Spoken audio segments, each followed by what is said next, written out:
All right. We're back? Yep. Okay. Nice. Nice. That's not happened in a fucking while, huh? Yeah, that hasn't happened in fucking ages. All right, listen, I'm glad we're back. There we go. I don't... Dude, do you want me to tell you what broke the stream? Because I can show you right now. I can show you right now what broke the stream. Give me 2 seconds. It was this. It was Simpman sending me this. As soon as I pulled this up, I immediately hit 0 upload on my fucking OBS. The size of this file took about 2 minutes to be able to get through. Fucking unbearable. Holy shit. 7 months ago, 6 months ago, 5 months ago, 4, 3, 1, current day. Alright. It's the good news here is that it's only going to take 7 months to be able to unwind this damage, right? That's the upside. That's the upside we're going for.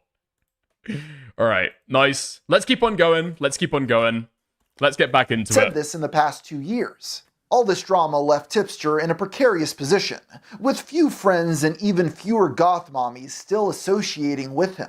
This is when he saw a golden opportunity to jump ship entirely to a much more welcoming community. On August 5th, I was woken up by London police services.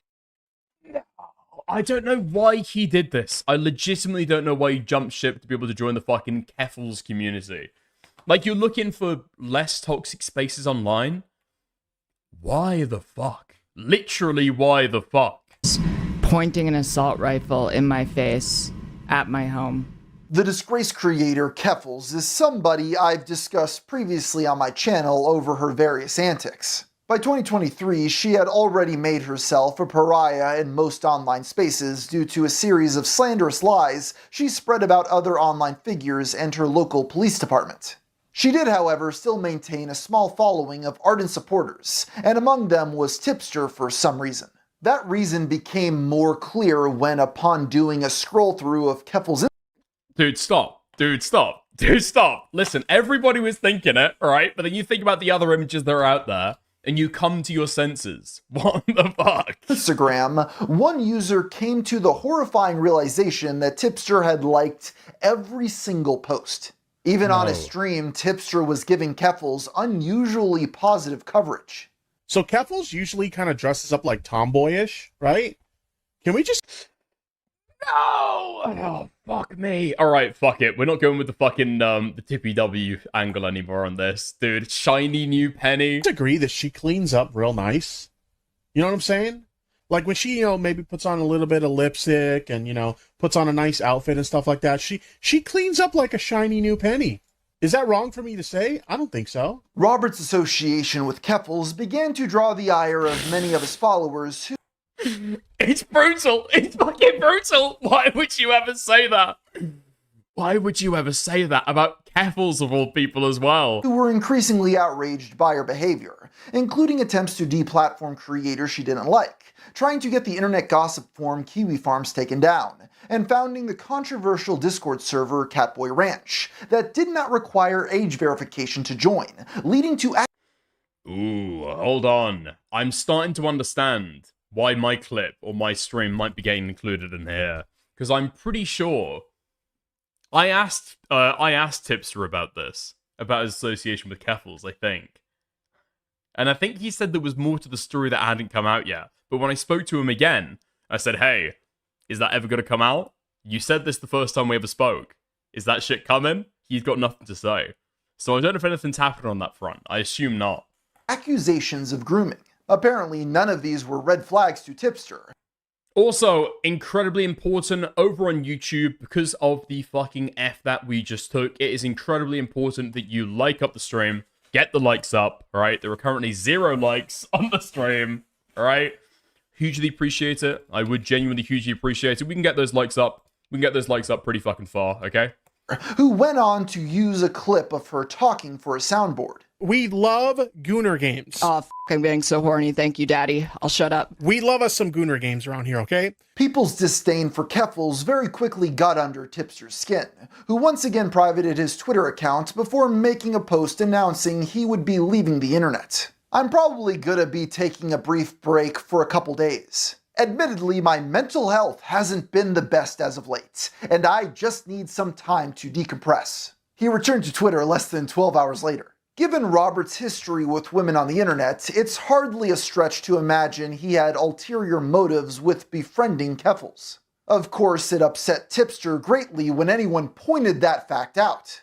This is a common trope with those weirdos. I am friends with women, therefore I must want to sleep with them. It's a very caveman-brained way of thinking. Keffels was not the only girl Tipster was pursuing, as one user caught him liking posts from an OnlyFans creator on Instagram. Once again, he responded by saying, "Didn't you know, guys? Married men can't like content featuring women." It was around this time. Fucking God. I just don't understand. Why doesn't, if he just integrated it into his fucking persona and said, yeah, I'm a gooner. Yeah, I'm prowling around. And then you could just say, if you were honest about that up front, you could just say, hey, listen, you know, me and Keffels are friends. It's nothing past that, all right? Maybe you could say I'm not into dicks. Now, we can't give that line anymore, unfortunately, but he could have at the time, right? He could have said something. He could have said anything, man. Anything would be better than this. Another one of Robert's goth mommies, who went by Hannah Animal, turned on him. While it's unclear what exactly sparked this betrayal, she replied to another OnlyFans creator who went by Tiny Dancer, writing, "Tipster sent me your nudes, by the way, after you sent it to him." Supposedly, the picture sent to Tipster was meant to be used as promotion for her OnlyFans account, and she was simply asking for his opinion. This raises multiple questions. Why would anyone want Tipster's opinion on their OnlyFans content? And also, why did Tipster instantly send this to another girl? The answer to these questions remain elusive. However, he did eventually respond saying, "I can 100% own the criticism that I should not have sent the picture in question to Hannah." Hannah was not satisfied with— Wait, hold on. We need to read the rest of that tweet because I recognize some of those names. Even if it did make her feel uncomfortable. But to misrepresent the situation to try and slander my name is blatantly dishonest. And I expect better from you, Aiko Rules. Aiko was involved in this initial drama. What the fuck? What was she responding to here? What was he fucking responding to? Aiko, really? Criticism that I should not have sent the picture in question to Hannah. Hannah was not satisfied with this response and continued posting about Tipster, claiming he had added her on Snapchat without ever being sent her username. After the loss of Hannah Animal from his goth mommy corral, Tipster's roster had an opening. He immediately tried filling it with— No fucking way. I'm searching from Aiko Rules on Twitter. Mentions Tipster. Okay. Let's go. Someone tell Tipster. No, fuck. Why is it different on different tabs? Someone tell Tipster. I haven't forgotten about him. By the way, try to stop lying to your new leftist community about going on a Groper stream to debate, when in reality you bonded over anime, gossiped about commentary, and ignored the JQ reference, and kept having a nice chat. Number one ally. Yeah, okay. I don't know how Aiko makes her way in commentary today. That's rough. That's rough.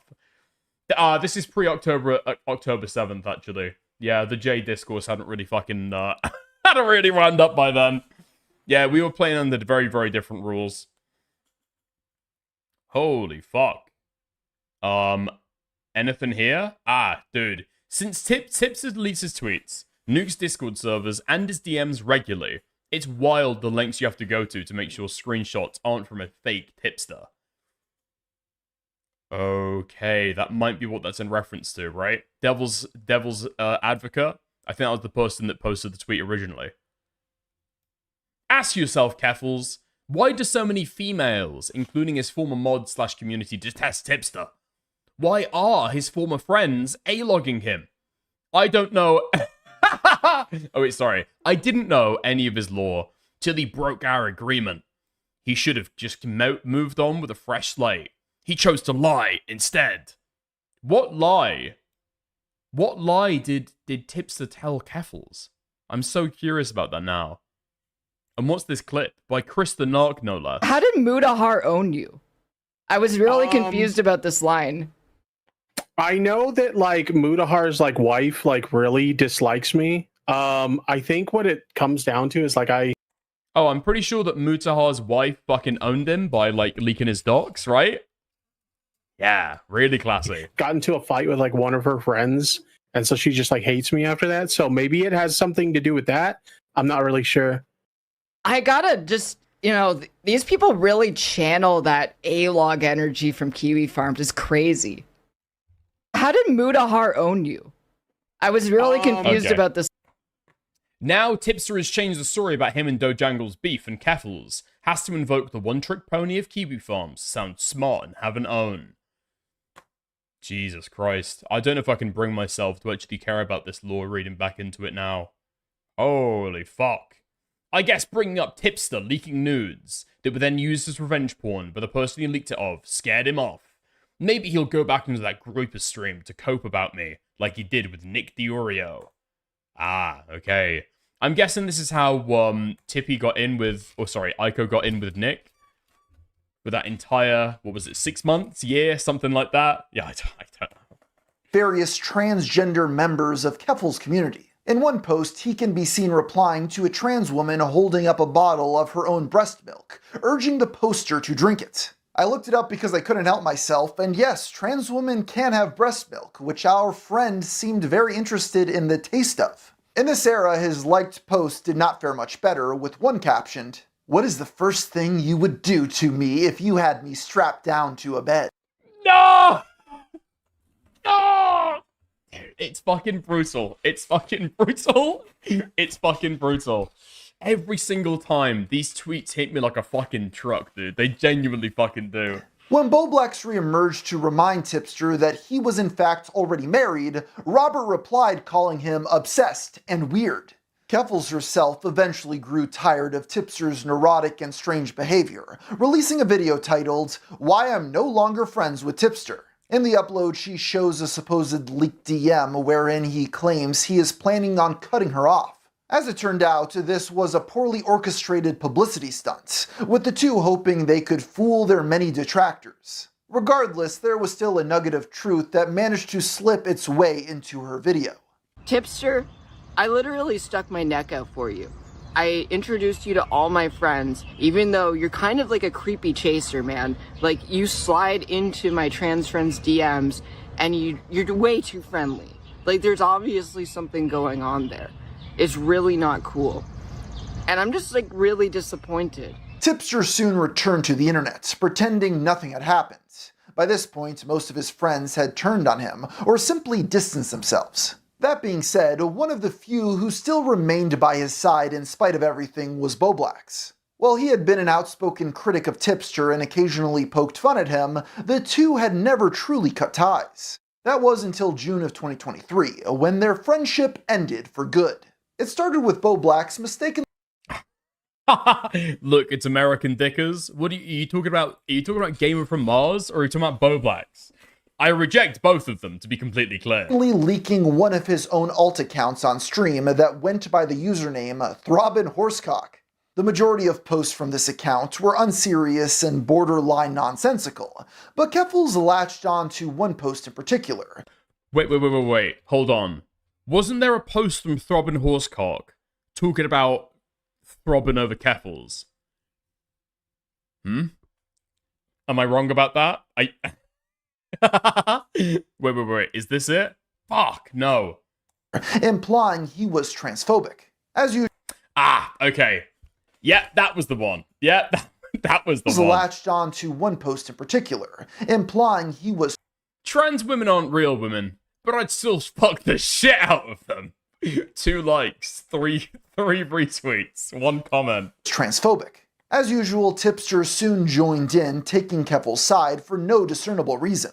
Boblax decided the best course of action was to respond from his alt account with posts like, "Damn, Keffals is thick. She one of the real ones for sure." This strategy only served to infuriate her further as she blocked Boblax before posting, "Boblax is currently being a massive creep and using a burner account to sexually harass me." In response, Boblax posted from, Dude, this is what Tipster need to learn, you know? Sexual harassment is creepy, sexual harassment is seedy, and if you get caught out doing it, alright, or people suspect you of doing it, you are going to be branded a sexual harasser, or a creepy guy, unfortunately. However, if you used it intentionally as a weapon against the people you hate, everybody fucking claps and cheers for you. In fact, it might be the capstone of a W you need on the end of a drama like that. From his main account showing DMs from Keffals, where she had sent him a video of her breasts jiggling. He also attached a screenshot where she had sent him a video of her breasts jiggling. In the clip, I was making fun of how they gave Rouge the Bat jiggle physics in Sonic Adventure 2. LOL! He also attached a screenshot of messages with Tipster from several days prior where Robert says, "You've never said anything that I view as transphobic. I don't think Keffals thinks you're a fake ally." Seeing his messages being posted as a defense against Keffals upset Tipster greatly, so he decided to bring Boblax on a stream for a debate. Yeah, so that's why I'm upset. I mean, and hopefully you do forgive me, because, like, I did not think, I genuinely just didn't think you would mind, because it's not like you said anything secret. Like, I feel like everything you said in those DMs are stuff you'd say publicly too, right? But, yeah, I don't know. There's nothing bad in it. I just don't like the idea of, like, just putting my shit out there, like, just completely, like, unprovoked. Because, again, it felt like I was being dragged into something that didn't have anything to do with me. I think it's relevant. I didn't think it was random, but, you know. Tipster says this, ignoring the fact that he had already inserted himself for no reason as mentioned prior. Keffals only continued to lambaste Boblax after the stream, and now claiming he was also racist. Her evidence for this was an infamous song Boblax made. No! Oh my god, all the best lore is all coming together. I forgot that these were like... in my mind, I know that these things happened, but they're like discrete instances, little pockets of drama and clips, you know? Dude, when you lay them all out in a timeline, okay. This video may slander Tipster. Not, you know, factually slander him, but it's very, very mean to him, okay? But we'll forgive that. We'll forgive that for laying it all out in one fucking video. This is amazing. Made several years prior regarding the Black Lives Matter movement. Some people don't know the struggle of Don't do being f***ing black. Sometimes we say cause it's cool, but if anyone else is they are racist. Following this, Boblax and Tipster had a back and forth on Twitter, although only Boblax's side has been archived. He says, "Why are you not defending me against Keffals slandering me as a racist? She's slandering me, Tipster. You defended Rum when she was being called a pedo, but you can't defend me now because it's Keffals doing it." Robert then messaged Boblax personally saying, "If you are looking for a reason to cut me off, just do it. You already said on Augie's stream that you were upset with me, so just go, dude." Robert not getting the response he had hoped for, he took it upon himself to block Boblax, officially ending their multi-year friendship. As is customary at this point, during this drama, another girl came forward with more screenshots of Tipster being weird in her DMs, and even offering to kiss her before deleting the message after she ghosted him. On the bright side, Robert noticed that he and Keffals were briefly trending on Twitter as a result of the whole ordeal, although as many pointed out, this was due to everybody laughing at them. One of the people mocking him at the time was the YouTuber Turkey Tom, who soon after posted a video documenting many of Robert's more cringeworthy posts. His video ended with a diss track featuring Brandon Buckingham, wherein he danced in front of a rented Lamborghini. Italy after Oreos, word up to Nick. Before we wrap up, got a question real quick. Why do all the hot ones not like dick? Tipster seemed to enjoy the video, posting, "Okay, I won't lie, this diss track kinda slaps," with a Snoop Dogg gif attached. Given his track record of almost anything getting under his skin, many people saw this as a cope. To make matters worse, Tom's video was the catalyst for people to begin digging into Tipster's history online, and documenting his behavior for kiwi farms. What they found was truly fascinating. On September 20th, 2006, an account based in Fontana, California made a post on a developer forum that reads, "Hello, my name is Robert Santion, and one of my biggest dreams is to develop a revolutionary operating system. I know. I am aiming pretty high, but it has always been a dream of mine. Anyways, I have one problem. I know absolutely nothing about OS development. No code. Why? I don't know why people online decide that this is going to be their big fucking Goliath to take down. Like, code something fun. Code something you think is fucking interesting. Why does everybody try and recreate Microsoft OS? Or, like, fucking Windows?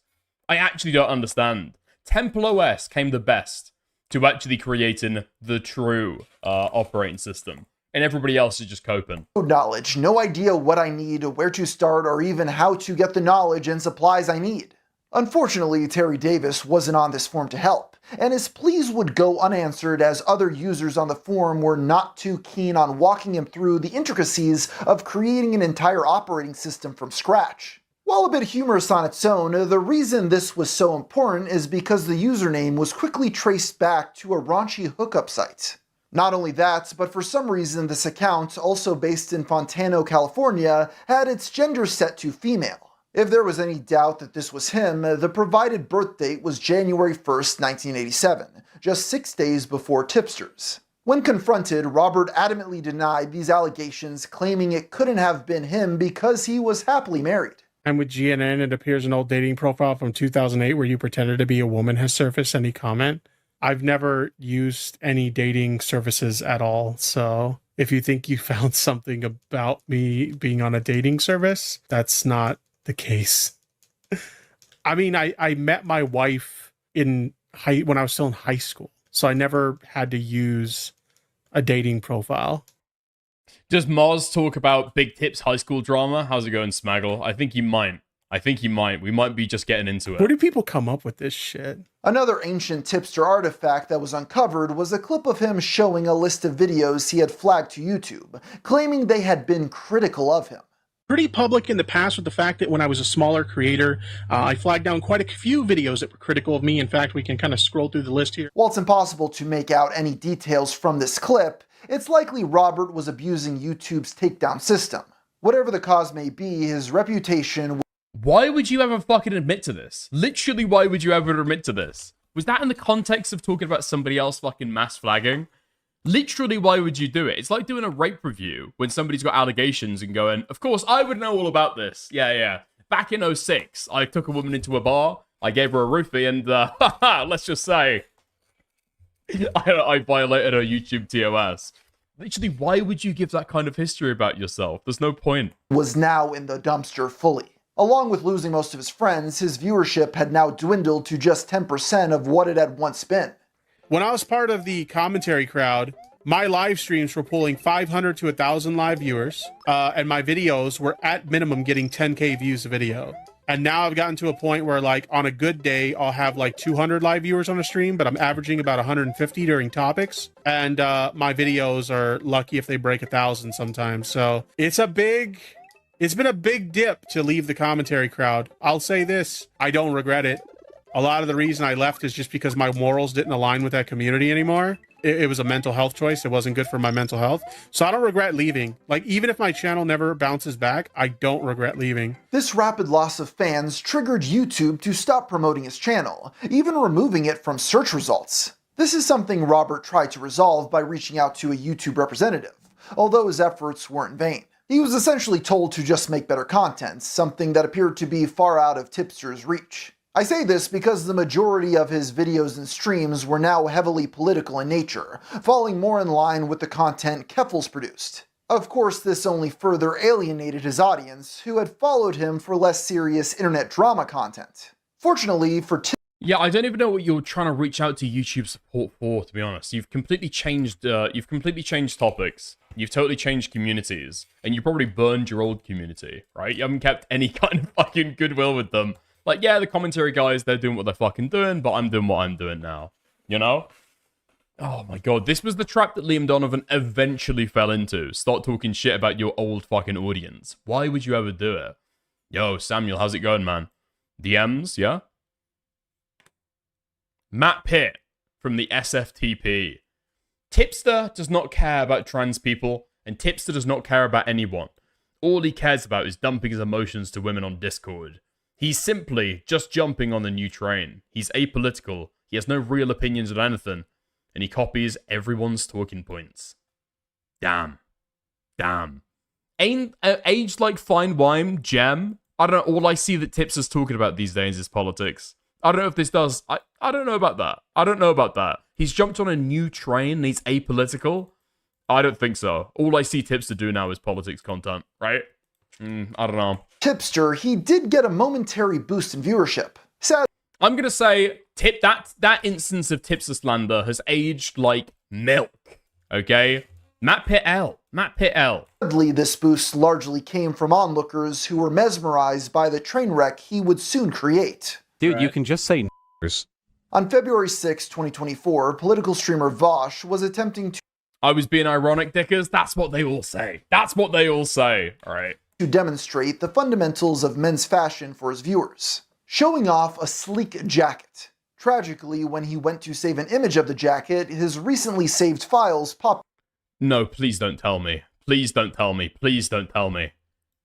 Please don't fucking tell me that Tipster jumps on this one as well. Wait, no fucking way. I vaguely remember Tipster being mentioned on the fucking H3 podcast. Okay. Up on stream. You can see this is an I'm preparing myself mentally. example of the kind of structure that I'm referring to. Vosh quickly rushed to delete It's such a fucking good soundbite, man. That clip is actual fucking gold. It's such a jab that... Whoop! It's so fucking good. the stream VOD, but it was too late. Next to a folder labeled taxes You don't remember this? No, I do remember this. I'm pretty sure that it's just like, it's like one of those things that start as a meme, and then it just worms its way into your fucking brain, and like a fucking autistic child, you just start repeating, like, memes from the internet, you know? I give out a little whoop every now and again, and I'm 99% sure it was from the fucking Vosh clip. I didn't say it before then, I don't think. were countless pornographic drawings of young-looking girls as well as horses. After seeing this clip, Tipster took it upon himself to drop some unasked-for wisdom on Twitter, advising Vosh against viewing or saving pornography. No! He gave the fucking Asmongold take to Lakari, but unironically! No! Why? He gave the Asmongold take to Lakari, but unironically, don't do it on your work computer. On his computer in the future. Watch it on your phone and never save ever. Most others were not as charitable or kind to Vosh after seeing the sort of things he was into. One of these detractors was Ethan Klein, who commented on the situation during an episode of the H3 podcast. Yep, done after, done during election season as well. Truly fucking disgusting. This guy doesn't give a fuck about politics. To provide context for his viewers, he also played additional clips from... Oh my fucking god, there's no way. Wait, okay. Thankfully, what, like half an hour later? Jesus Christ, this guy's been at work. Hengist grabs for me the original lolly image. Okay, yeah, I no longer understand what the fuck Tipster was trying to say when he gave this defense initially. That is just a little girl. That is just a little girl. And Boblux was correct. It's not small tits. There are, like, no tits at all. There's no way this is Shota. Right? Is this a cope that anybody addressed? I guess nobody wants to be the guy to say, I actually analysed that image of Lolicon incredibly extensively. There's nothing there. Okay, right. So it wasn't even Shota. It was just Lolly. Nice. Vosh's past. The argument that I was making, and I've made this argument a bunch of times, and I've addressed this. No, I know that Shota is Lolly, but with boys. I'm saying there's no bulge. There's no bulge at all. Without getting too fucking graphic, because it's Lolly, I mean... It's got a camel toe, bro. It's literally got a fucking camel toe. Oh, the artist said so. The artist said it was Shota. What am I supposed to say here? That sounds like it was clearly a fucking joke, because I'm looking at camel toe right now. Anyway, I'm not gonna fucking argue on this. Literally, the only way for me to be able to fucking win this debate is pulling up Lolicon on my stream live. I don't think that I will. This poorly made argument a bunch of times here on this stream. Why is the possession of child pornography immoral? Because it hurts people to make child pornography, yeah? Because you have to hurt children to make it. That's why it's immoral. It's not magically immoral. It's immoral because of the harm that is caused by it. So, do we not possess other things that... I mean, I think the argument that Vosh is making doesn't really quite work. I kind of get what he's going for, but what he's talking about is like it's like a market internality as opposed to a market externality. You know? Okay. Nobody cares about that though. Nobody cares about that though. Vosh is giving the pedo argument. Let's go. You sound like hurt someone who's people trying to in their rationalize production. child abuse. Like that is Yeah. an insane. That's actually. It's like, okay, this is wrong. That is not better. For whatever reason, Tipster was appalled by this coverage, saying, "Genuinely disappointed seeing what Ethan did to Vosh earlier tonight. He used the same out-of-context clips alt-writers have used to defame Vosh time and time again." Ethan quickly responded to this post on his Instagram story. He posts my tweet and says, "Cheers, my horse. Love ya. No pedo." By this point, Tipster's reputation was already so bad that nobody bothered to take him seriously. This didn't stop him from continuing to lambast. Fuck, I forgot that Ethan Klein used to be funny. I didn't remember that Ethan Klein used to be fucking funny. Before any of the fucking lawsuits. But basically before Israel, okay? Israel started to exist in 2024, and then it's all been downhill since then. Ethan, claiming he was a snake. I have no idea what caused Tipster to become this enraged, but his next move was to load up a stream and begin yelling at his chatters, calling them sheep for siding with Ethan. If only Tipster spent as much time exercising as he does defending Lolly, he'd be running marathons by now. A large part of this stream was also spent demanding Keemstar stop typing in his chat. Even after being banned, this was to little avail as he simply came back on an alt account. As Tipster began banning people in his chat who wrote anything negative against Vosh, one of his mods spoke up saying, "The image Vosh had should definitely be criticized. I don't think it's right hiding those comments expressing their disgust." Their moderator status was quickly removed. Tipster's comment section did not fare much better, with the few remaining fans making statements like, "And with that, I'll be unsubscribing. Never mind the fact that you're willing to associate with terrible people like Vosh and Keffels, but the fact that you're willing to bat for the former after what's been leaked is insane." On the bright side, Robert was once again trending on Twitter, something he was overjoyed about. In a stream the following week, he did attempt to stem the bleeding somewhat by announcing he was throwing out all of his anime. This whole situation has honestly ruined anime for me so fucking much that I never want to watch anime again. I don't want anything to do with anime. I got my waist bin here and I got some of my anime. We got Death Note, one of my favorites. F it, throw it in the bin. We got some Dragon Ball Z, another great. Tippy, okay? Through the gaze of the other. Just look at yourself right now through the gaze of the other real quick, please. Anime show, throw it in the fucking bin. Ethan calls people he views as lolicons. No, there's no fucking way. Wait, what? The only people in his chat right now, or at least the only people allowed on screen, are subs and mods. Oh no, those are just the only people in chat. That is fucking brutal. He calls them lollipops. So we'll get rid of Lollipop Chainsaw. I'm so sick of anime at this point. I want nothing to do with it. This gesture didn't seem to move anyone to his side, and Robert soon established a new rule that if anybody mentioned the Vosh incident or his defense of it, they would be immediately, no, you guessed it, banned. Wait, I need to fucking read that. What does he say in the fucking server? Here. I wanted to take a moment to post some tips on things to look out for that are banned topics moving forward in my chat, as well as in the Discord for the foreseeable future. The topic of lolicon, shota, or child pornography, unless the topic being covered on stream involves those topics. The topic of pedophilia, unless the topic being covered on stream involves those topics. The Vosh folder incident, / out of context clips, drama, or the defense of Vosh by myself or Keffels. False allegations of myself, Vosh, or Keffels being a lolicon, shotacon, pedophile, or groomer. I mean, I think Vosh just is a lolicon though. Like I understand. Maybe I understand the argument. You know, if you take a photograph one time, are you a photographer? If you're in one porn film, are you suddenly a porn star? Right? I get it. But I mean, like, it was little girls getting fucked by horses.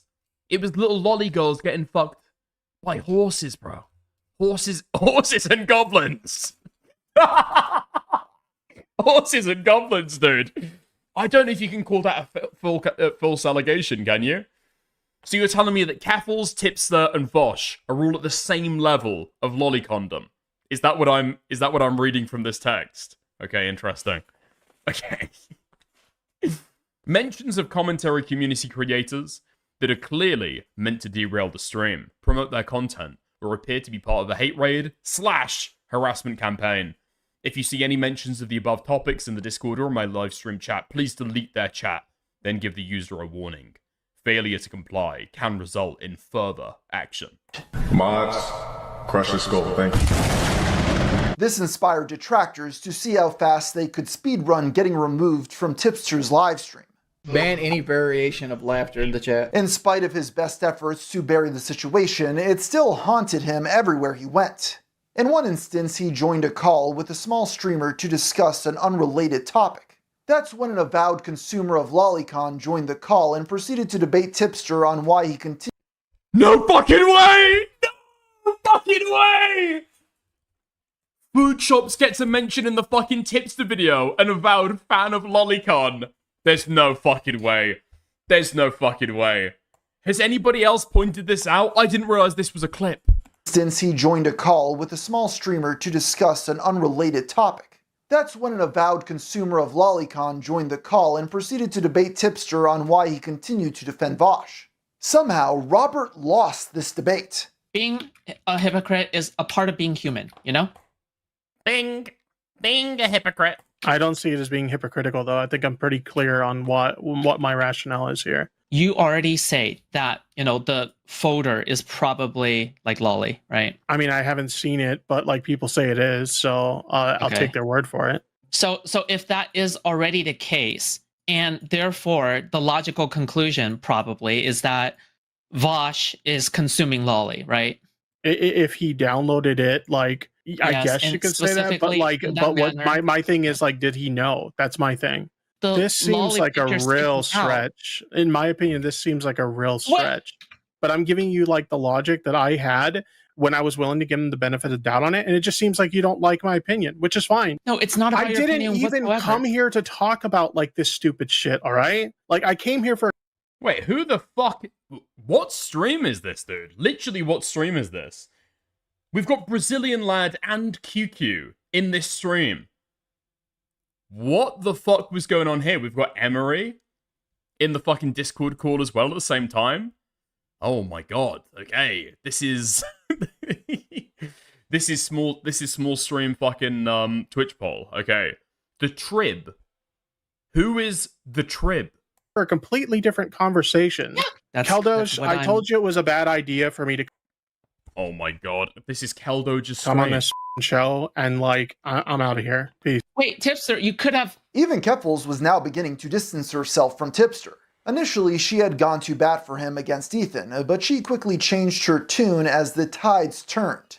Eventually, she unfollowed Robert on Twitter and released a video blaming him for backlash she had received, and claimed his call-out post on Ethan was stupid. A lot of people said that I needlessly inserted myself into all of that drama that happened, and I wasn't planning on weighing in. None of this was my problem. But then my friend Tipster decided to call out Ethan Klein. And then when Ethan Klein responded, I was like, okay, I have two friends now who are getting put on blast by a really large content creator. I decided that I was going to get into the mud because I care about my friends. I don't want to see my friends getting attacked. And that was a huge mistake. But why? Literally fucking why? Between the three of them, what's their viewership versus H3? Literally, why would you do this? This was peak H3 as well, before any of the leftovers drama. What was he getting? 30,000 views? 24,000 views?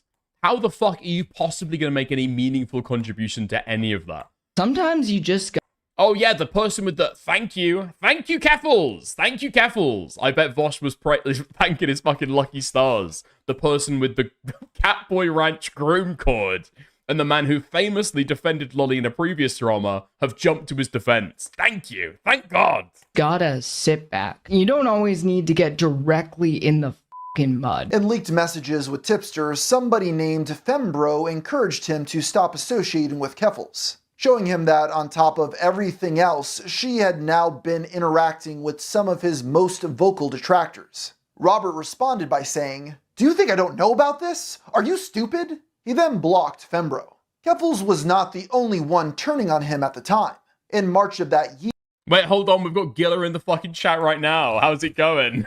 Dead named in the Gamer from Mars video. Very, very sad. Here, one of his moderators had their permissions revoked. In response, they leaked the twist that while Robert was defending Lolly at night, during the day he worked at a public high school, and included screenshots of his annual income, which was 6 figures when including benefits. This level-headed approach of essentially doxing Tipster was certainly unique, although it did not result in their moderator privileges being reinstated. More than anything, this is reflective of the people Robert was associating himself with. After cutting off the toxic commentary community, he replaced them with increasingly unhinged individuals. As part of... Yeah, I mean, I don't know why did Ethan Klein make the same fucking jump? Move out of commentary drama because you think that politics is going to be, what, more mentally healthy? The people in politics are going to be normal fucking people? No, they're not. Arguably, they're the most deranged. His rebrand to be more inclusive, Robert began... Half of these videos is Boblack's tweets. He won. Incorrect. They won. Thank you. Promoting a charity organization called Rainbow Passage. This was a bizarre project that sought to rehouse legal-age queer people with volunteers over Discord. Upon seeing this, Boblax returned to the Tipsterverse to transvestite. Dude, why the fuck is he got to include those photos every 5 seconds, man? I don't want to see it. I don't want to see it. Have I unfollowed Boblax on Twitter at this point? I'm pretty sure that I have. Because it's just every fucking day, man. Yeah, okay. Yeah, I have unfollowed Boblax. But this is why. This is fucking why. It was just this on my fucking timeline all the time. Constantly. Getting fucking flashbanged. It got to the point where it amounted to fucking rape. I was being raped. I didn't want to see it, and yet I was forced to anyway. Dude, as soon as I go on my fucking creator Instagram as well, first thing that popped up, okay, Himpleton from 2 days ago. All right, when I checked on my other browser, it was Boblax 21 hours ago. Give it a fucking pouty face. Okay, never mind. Never mind. Okay, based. I'm glad that, dude, his opera got some kind of filter that's saving me right now. Okay, W, nice. Just, I don't want to see that. I truly don't want to see that. I've got to be honest, I would probably be a lot more active on my my creator Instagram as well if I didn't constantly, every time I open the app, just instant, Boblax, and then instantly fucking click off. He found the organizers to be largely unqualified, and discovered volunteers of the charity doxing people in their official Discord server. This douche, Dr. Blank's phone number. Beep, beep, beep, beep, beep. Feel free to be rude to him. This is a Rainbow Passage Discord server. We have Alice here, who is a volunteer right here. Volunteer. Tipster, for his part, claimed to have no involvement. Yeah, Bobby, they're also a community manager. That's probably a little bit more, no? Volunteer. Tipster, for his part, claimed to have no involvement in the charity beyond retweeting one of their posts. Although this seems to have been a lie, as he was one of only 4 people their official Twitter account followed. Boblax continued to dig deeper into the organization, finding that their director of resettlement engaged in puppy play, as well as 9/11 roleplay. What the hell does that even mean? This sounds like a joke, but it is unfortunately very real and very strange. After covering this on Boblax's stream... I'm pretty sure okay, tell me if I'm getting the lore incorrect, alright? Because I'm open to challenge here. But I'm pretty sure that it was a roleplay 9/11 where they reenacted the experience of finding out for the first time, in a voice call, mind you, that 9/11 was happening, and that the buildings had just been struck, right? And then I think, although this might be the part that's incorrect, it came out later on that this person was, in fact, not even a New Yorker at that time. They didn't live in New York, they had no association with New York, they lived in like a different area of the country, and they were still doing 9/11 roleplay. And anyone who's crazy brave enough to do it needs to be aware of the frankly psychological / emotional / spiritual danger in this kind of roleplay. and take precautions before getting into it cold. This roleplay could be a real help for folks who have unresolved issues around 9/11, or who want a deeper understanding of the events that day. That's why I haven't withdrawn from the world. A third of my life was almost stolen from me, and I embrace it so I can live fully now. Very real and very strange. After covering this, Dude, watching news footage in character. No. You come out the other end fucking spiritually destroyed. Okay. On Bo Black's stream, the director in question resigned and began angrily messaging people on Discord. This led Tipster to post, "Imagine attacking and harassing a charity because someone you dislike retweeted it. And you harassed the charity so much that you pushed someone to resign from their position. Seek help, you clearly need it." The entire Rainbow Passage group seems to have now rebranded or shut down altogether following this drama. With the charity now gone, Bo Black set his sights back on Tipster. Dude, why is every response to everything underwear lending service? Dude, why is Tipster only responding and talking about, like, trans people and their... What? Come on, bro. Stop, bro. Seeing the Rainbow Passage fallout, multiple people Bo Black's was fucking deranged with the Tipster streams. Like, it's just grating to listen to. I don't know how, I literally don't know how anybody did. People reached out to Bo Black's with screenshots of embarrassing messages Robert had sent over Discord. The first set come directly from Keffel's Catboy Ranch server, which of course Tipster had joined. He can be seen expressing his desire to, quote, cage up other users of the server, as well as discussing HRT and the shape of his man boobs. If it makes you feel any better, my tits look horrible too. The second batch of messages come from Robert's own paywall Discord chat. Here he can be seen exposing his most loyal fans to a photograph of his feet. Of course, no Tipster DM leak would be complete without several messages expressing his love for goth mommies. Many of these logs were tame compared to past leaks and all came from semi-public Discord chats. Regardless, a large spectacle was still made upon their release because by this point, Tipster had more hate watchers than genuine viewers. He was spiraling down a very dark path that could only end with a lengthy Kiwi Farms thread and dozens of A-logs attempting to ruin his life. Toastify, a YouTuber who had covered Robert extensively, gave him some very blunt advice. Leave. This was something he did not take to heart. In fact, it was around this time he ended up blocking Rum simply for interacting with one of Toastify's videos. Just 8 days later, the community Tipster had been calling home would collapse in a catastrophic fashion. For the past several weeks, the YouTuber Mudahar had been working on an hour-long expose. Is there any fucking image of this guy that doesn't make him look like a complete and utter fucking rapist? Against Keffels. It's like every single time. Maybe I've been poisoned by Nicandros videos, and so I can't see him in any kind of positive way. Every single image though, man. In the days leading up to its release, Robert attempted to get ahead of the narrative. He tried smearing the investigation as bad faith due to the creator of Kiwi Farms crediting much of the research to his site. When asked what Keffels had specifically done, Tipster replied, nothing.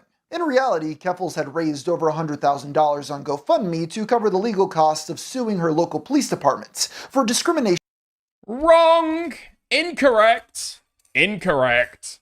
She said that she was taking legal action, a much broader term, and then she filed a free complaint with the Canadian police department. She did not sue them. After she was swatted. In actuality, she not only lied about the details of the swatting, but also spent the GoFundMe money on vacations, clothes, and abusing drugs. As more and more shit started happening, I started doing cocaine at the start of 2023. 8 days into a cocaine bender, I found out that the coke that I was doing was cut with meth. This was something Tipster again tried to get ahead of. It's fucking crazy.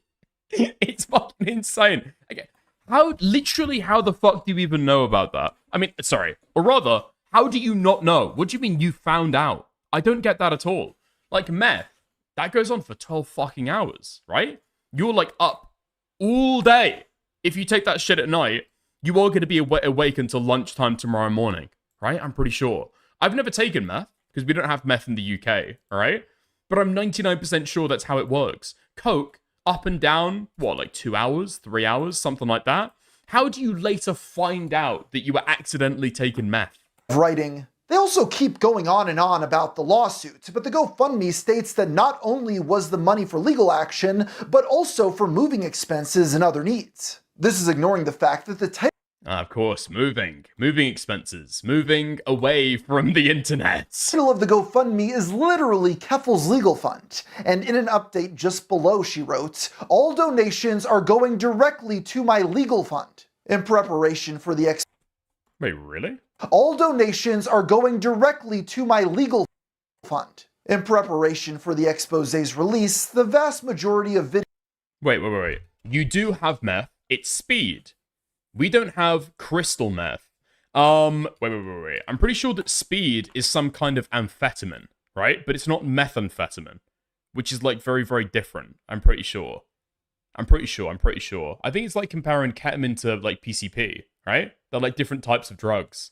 Videos on the Tipster YouTube channel were mysteriously Yeah, speed is amphetamine. I don't think it's methamphetamine. privated.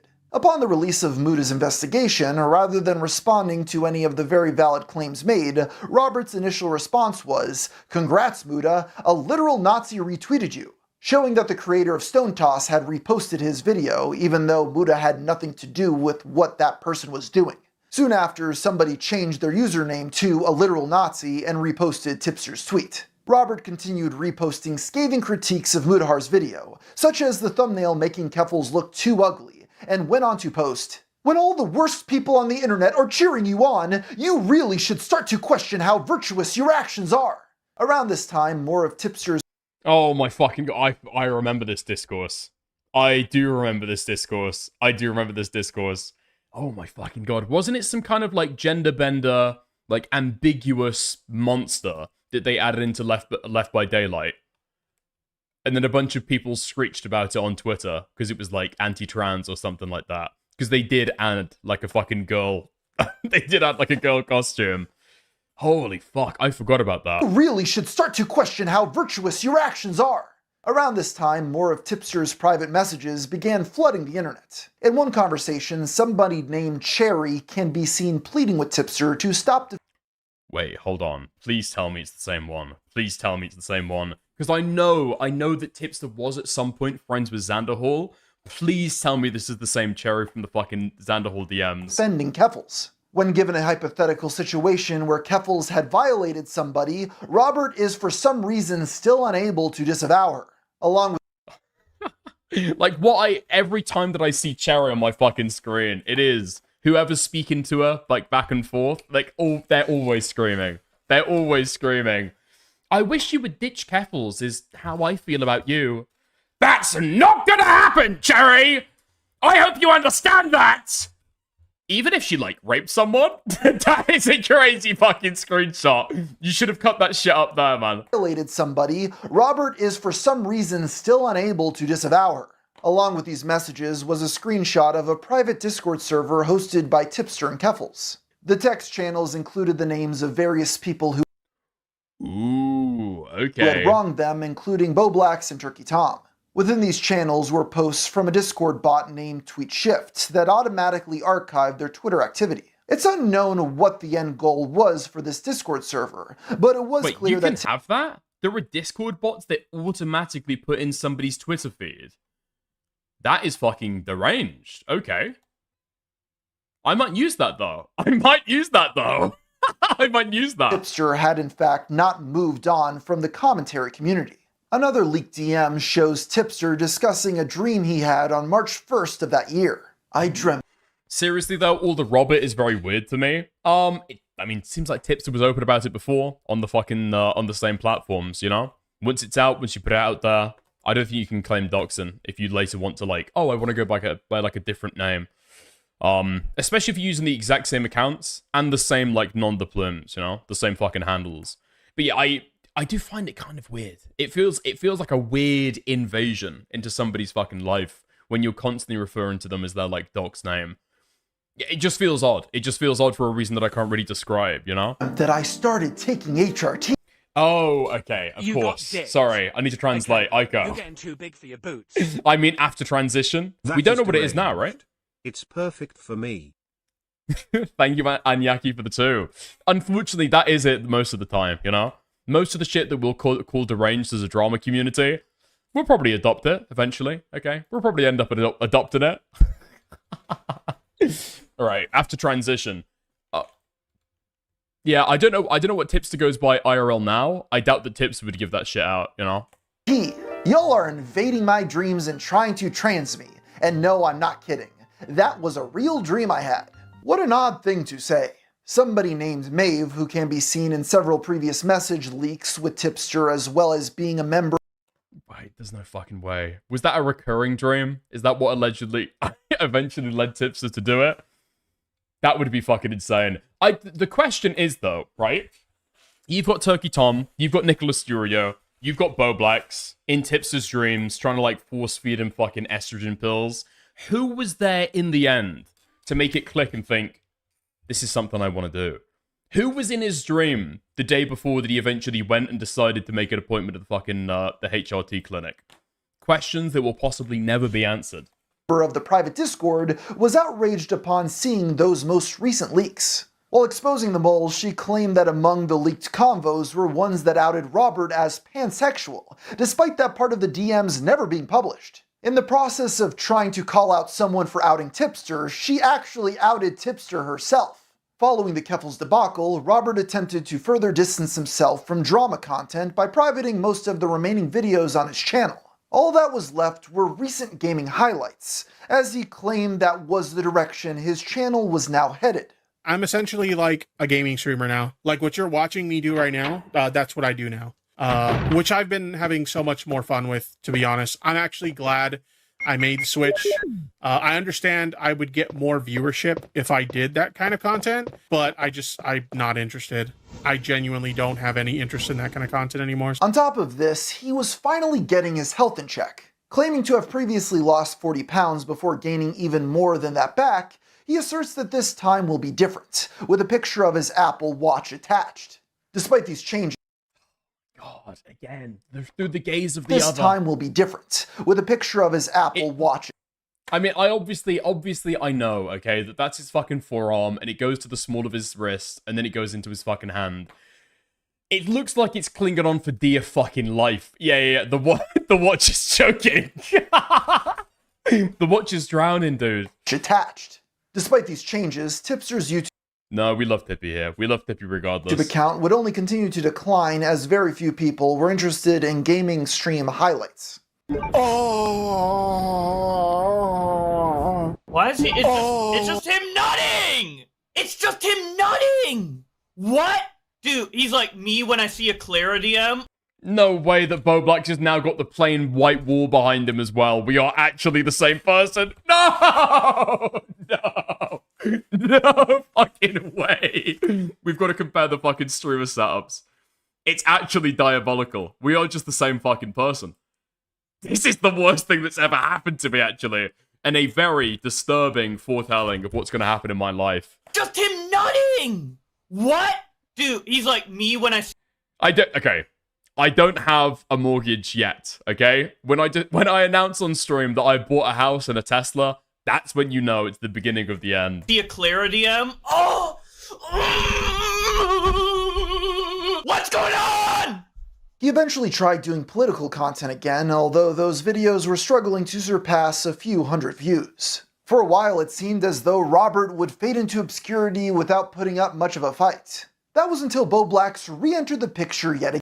Stop. Again, to hand him his first major win in a very long time. You see, ever since their fallout, Bo Blacks had been covering mostly innocuous Tipster moments on his live stream. Dubbed bully streams, these were essentially 24/7 coverage of Robert playing Resident Evil while flirting with members of his chat.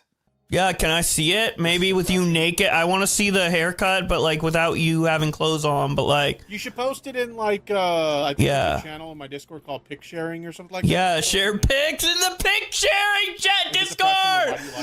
Put it in the tips, What? What the f?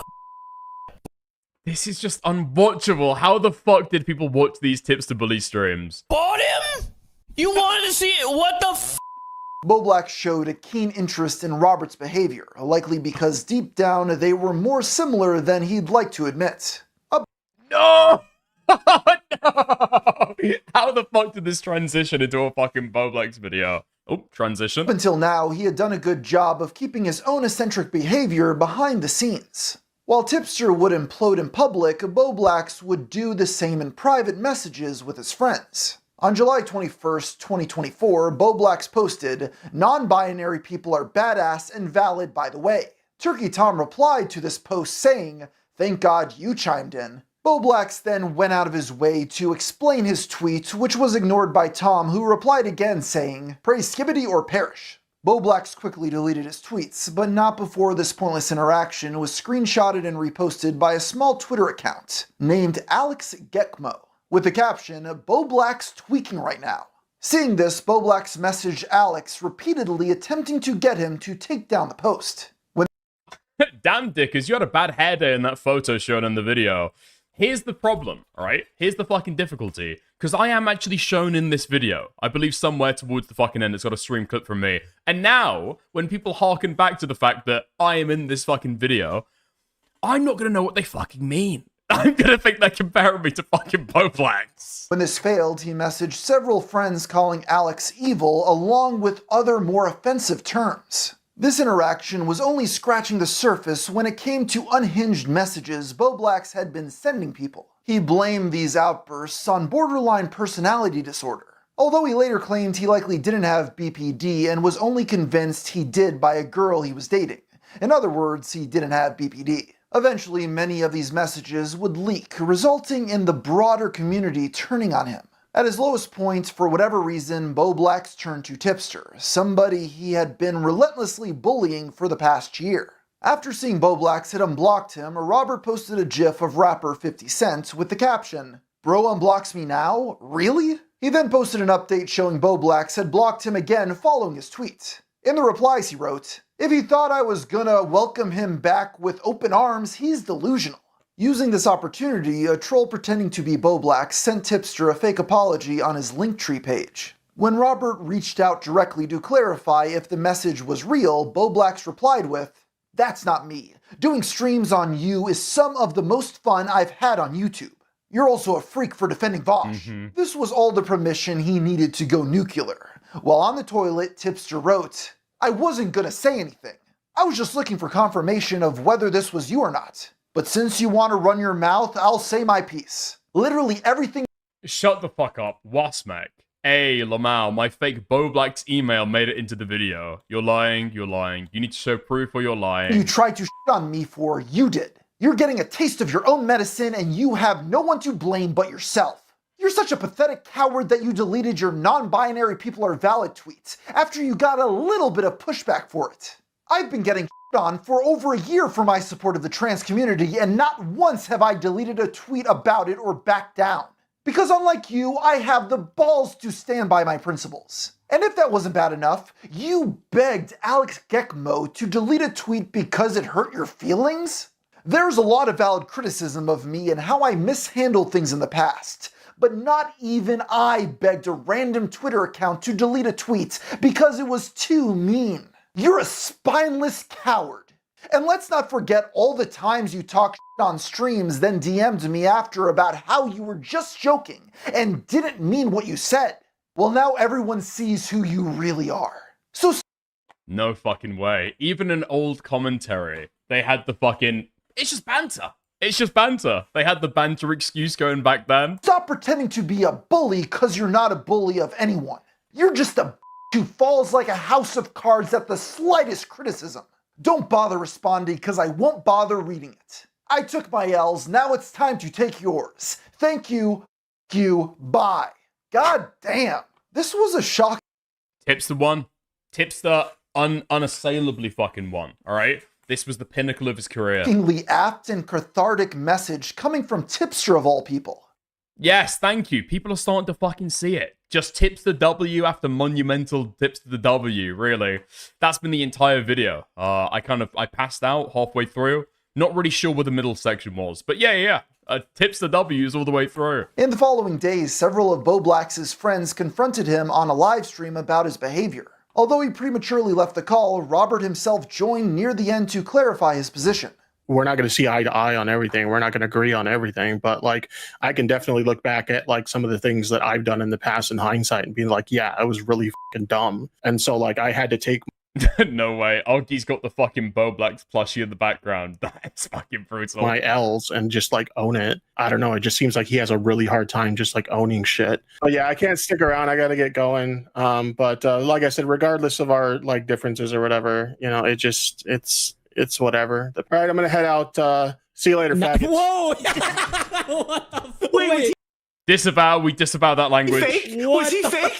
Was he Twitch control? While it's arguable if Tipster ever truly came to terms with his behavior in the past, considering he often preferred blocking his critics, he was at least now accepting some responsibility for how things turned out. In a post directed to Bo Blacks, he wrote, "If you continue down this path, you're only going to end up with a dead channel and a dead career. Don't make the same mistakes I did." Oh my god, it's so fucking prophetic. Where's Bo Blacks now? Bo Blacks has tried to come back and start streaming again. I think Bo Blacks did some hate streams on Diorio. Oh no, man. What I want to do, if I had the effort to go back and like mop Bo Blacks, is take a look at the tweets that he was making back when Tipster and Tipster's channel didn't show up in search results. But if you take a look now, type in Bo Blacks into the fucking search bar.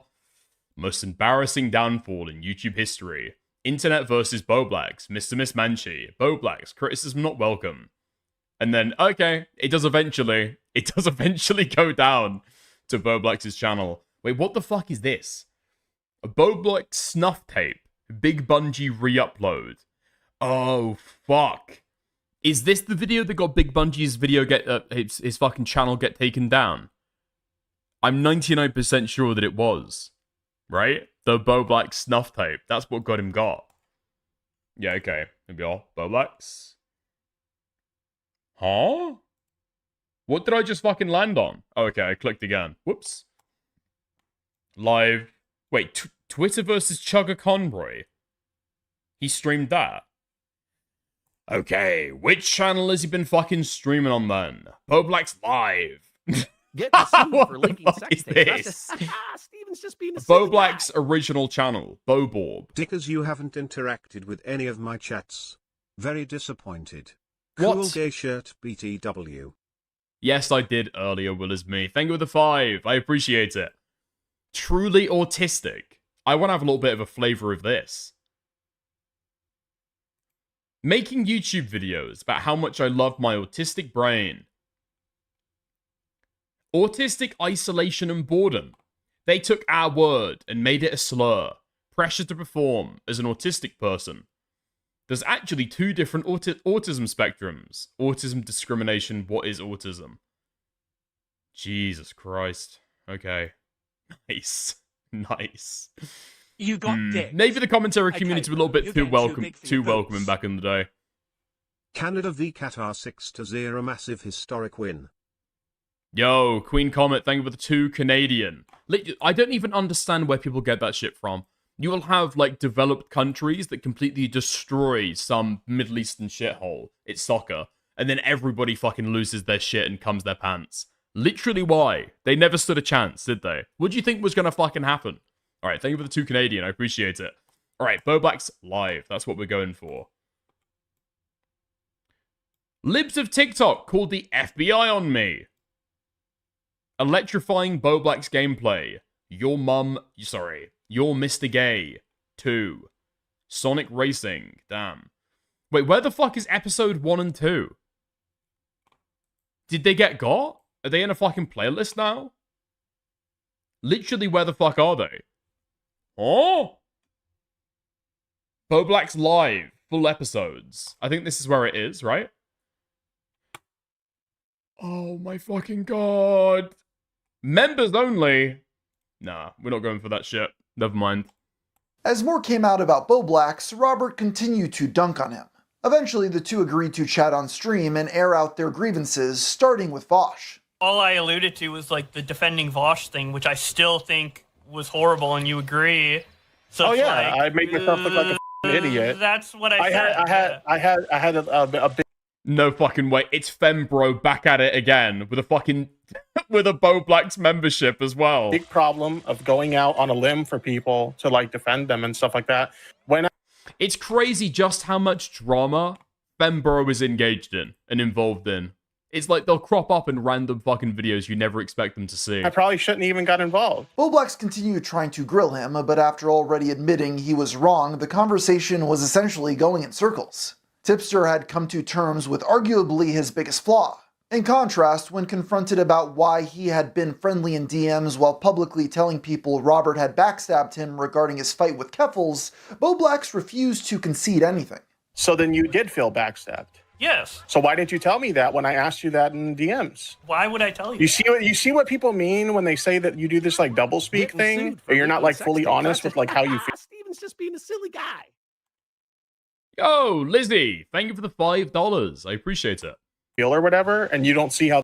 No fucking way. Queeman in the chat at the same time as well. Add Aiden. They can see that as dishonest. Yeah, I think we're done here. While Tipster undoubtedly came out the victor of this back and forth, he had no intentions of returning to the commentary community or any of his old friends. Frankly, he seemed to be happy with his new life. If I knew how much people in queer communities loved fatties like me, I would have came out of the closet sooner. He even began posting on Blue Sky after changes were made to Twitter's block button, making it functionally inert. Soon after joining, he got right back into posting his usual content. The rumors are true, @Euphoritori is a bratty bottom. Unfortunately, his detractors were quick to... Wait, no fucking way. On Twitter, I sent you a screenshot of the Twitter DM Tipster sent me. Lol. You're saying that was it after you sent the fucking fake Boblax email? File couldn't be accessed? Ah, fuck it. Alright. I can vouch. Alright. Well done. Noticed that his Blue Sky account had been almost instantly blocked by Keffels after he spam replied to all her posts. Despite this cringe posting on Blue Sky, in the eyes of most people, Tipster was continuing his redemption arc. Near the end of 2024, Rich from the once respected YouTube channel Review Tech USA was routinely spiraling on live streams. Robert and him had spoken years prior and seemed to be on good terms. Sadly, in the present day, Rich had just deleted his entire account after surpassing 1 million subscribers, and was now...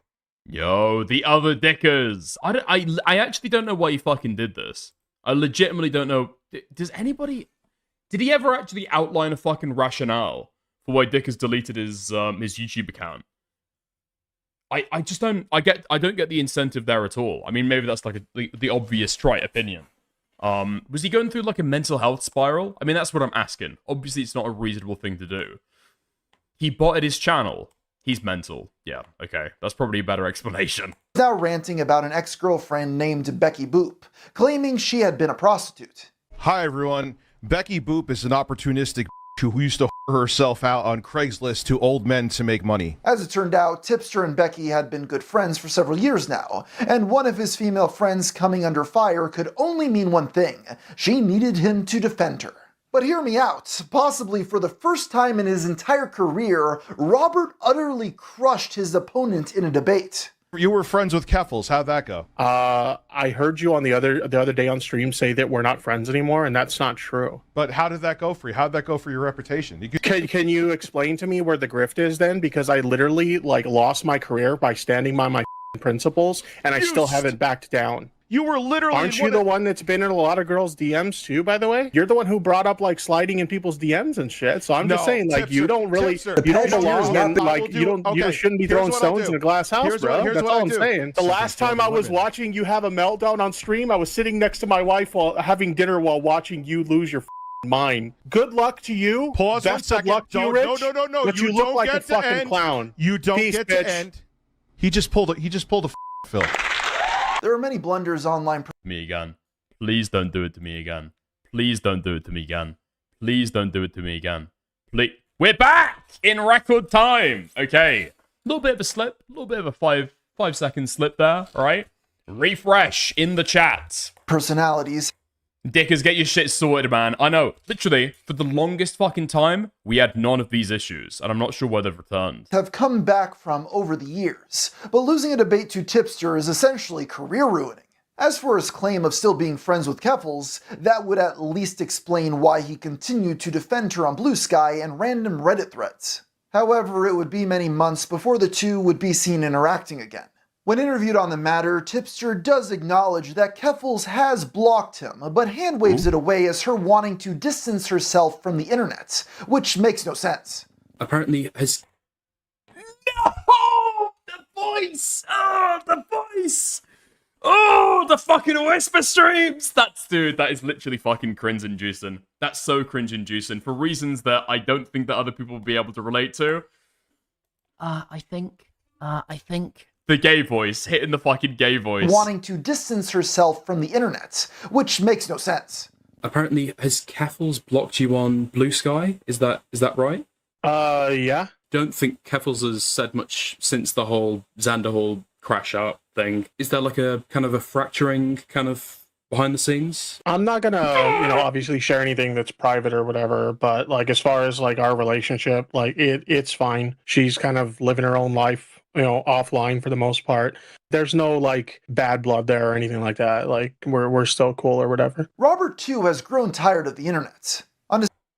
Oh, ASMR gay voice. Can't even ask the fucking question. Gotta be fucking cut up so that I'm asking it in a fucking coherent way. Oh, fuck me. Okay. We're over it. Arsehole is unclenched. We're back. Is the plant still alive? I'm pretty sure that plant is fucking dead now. That was never my plant. I don't know if people ever realized that. I don't know if I ever said that. That was not my plant. That was left there by one of my ex-fucking roommates. They said they would return one day and take it off my hands, and they'd take it into a new place, and they never did. So I was just left with a plant obscuring my fucking ladders. I had to crawl past the plant to be able to get up those ladders at the time.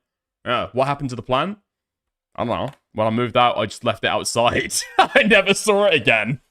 It was my ladder, though. Those were my ladders, yeah. Like that, like we're still cool or whatever. Robert too has grown tired of the internet. On December 6, 2024, he announced he would be leaving Twitter for the foreseeable future. This was... Oh my god, who have we got back in chat during that time, man?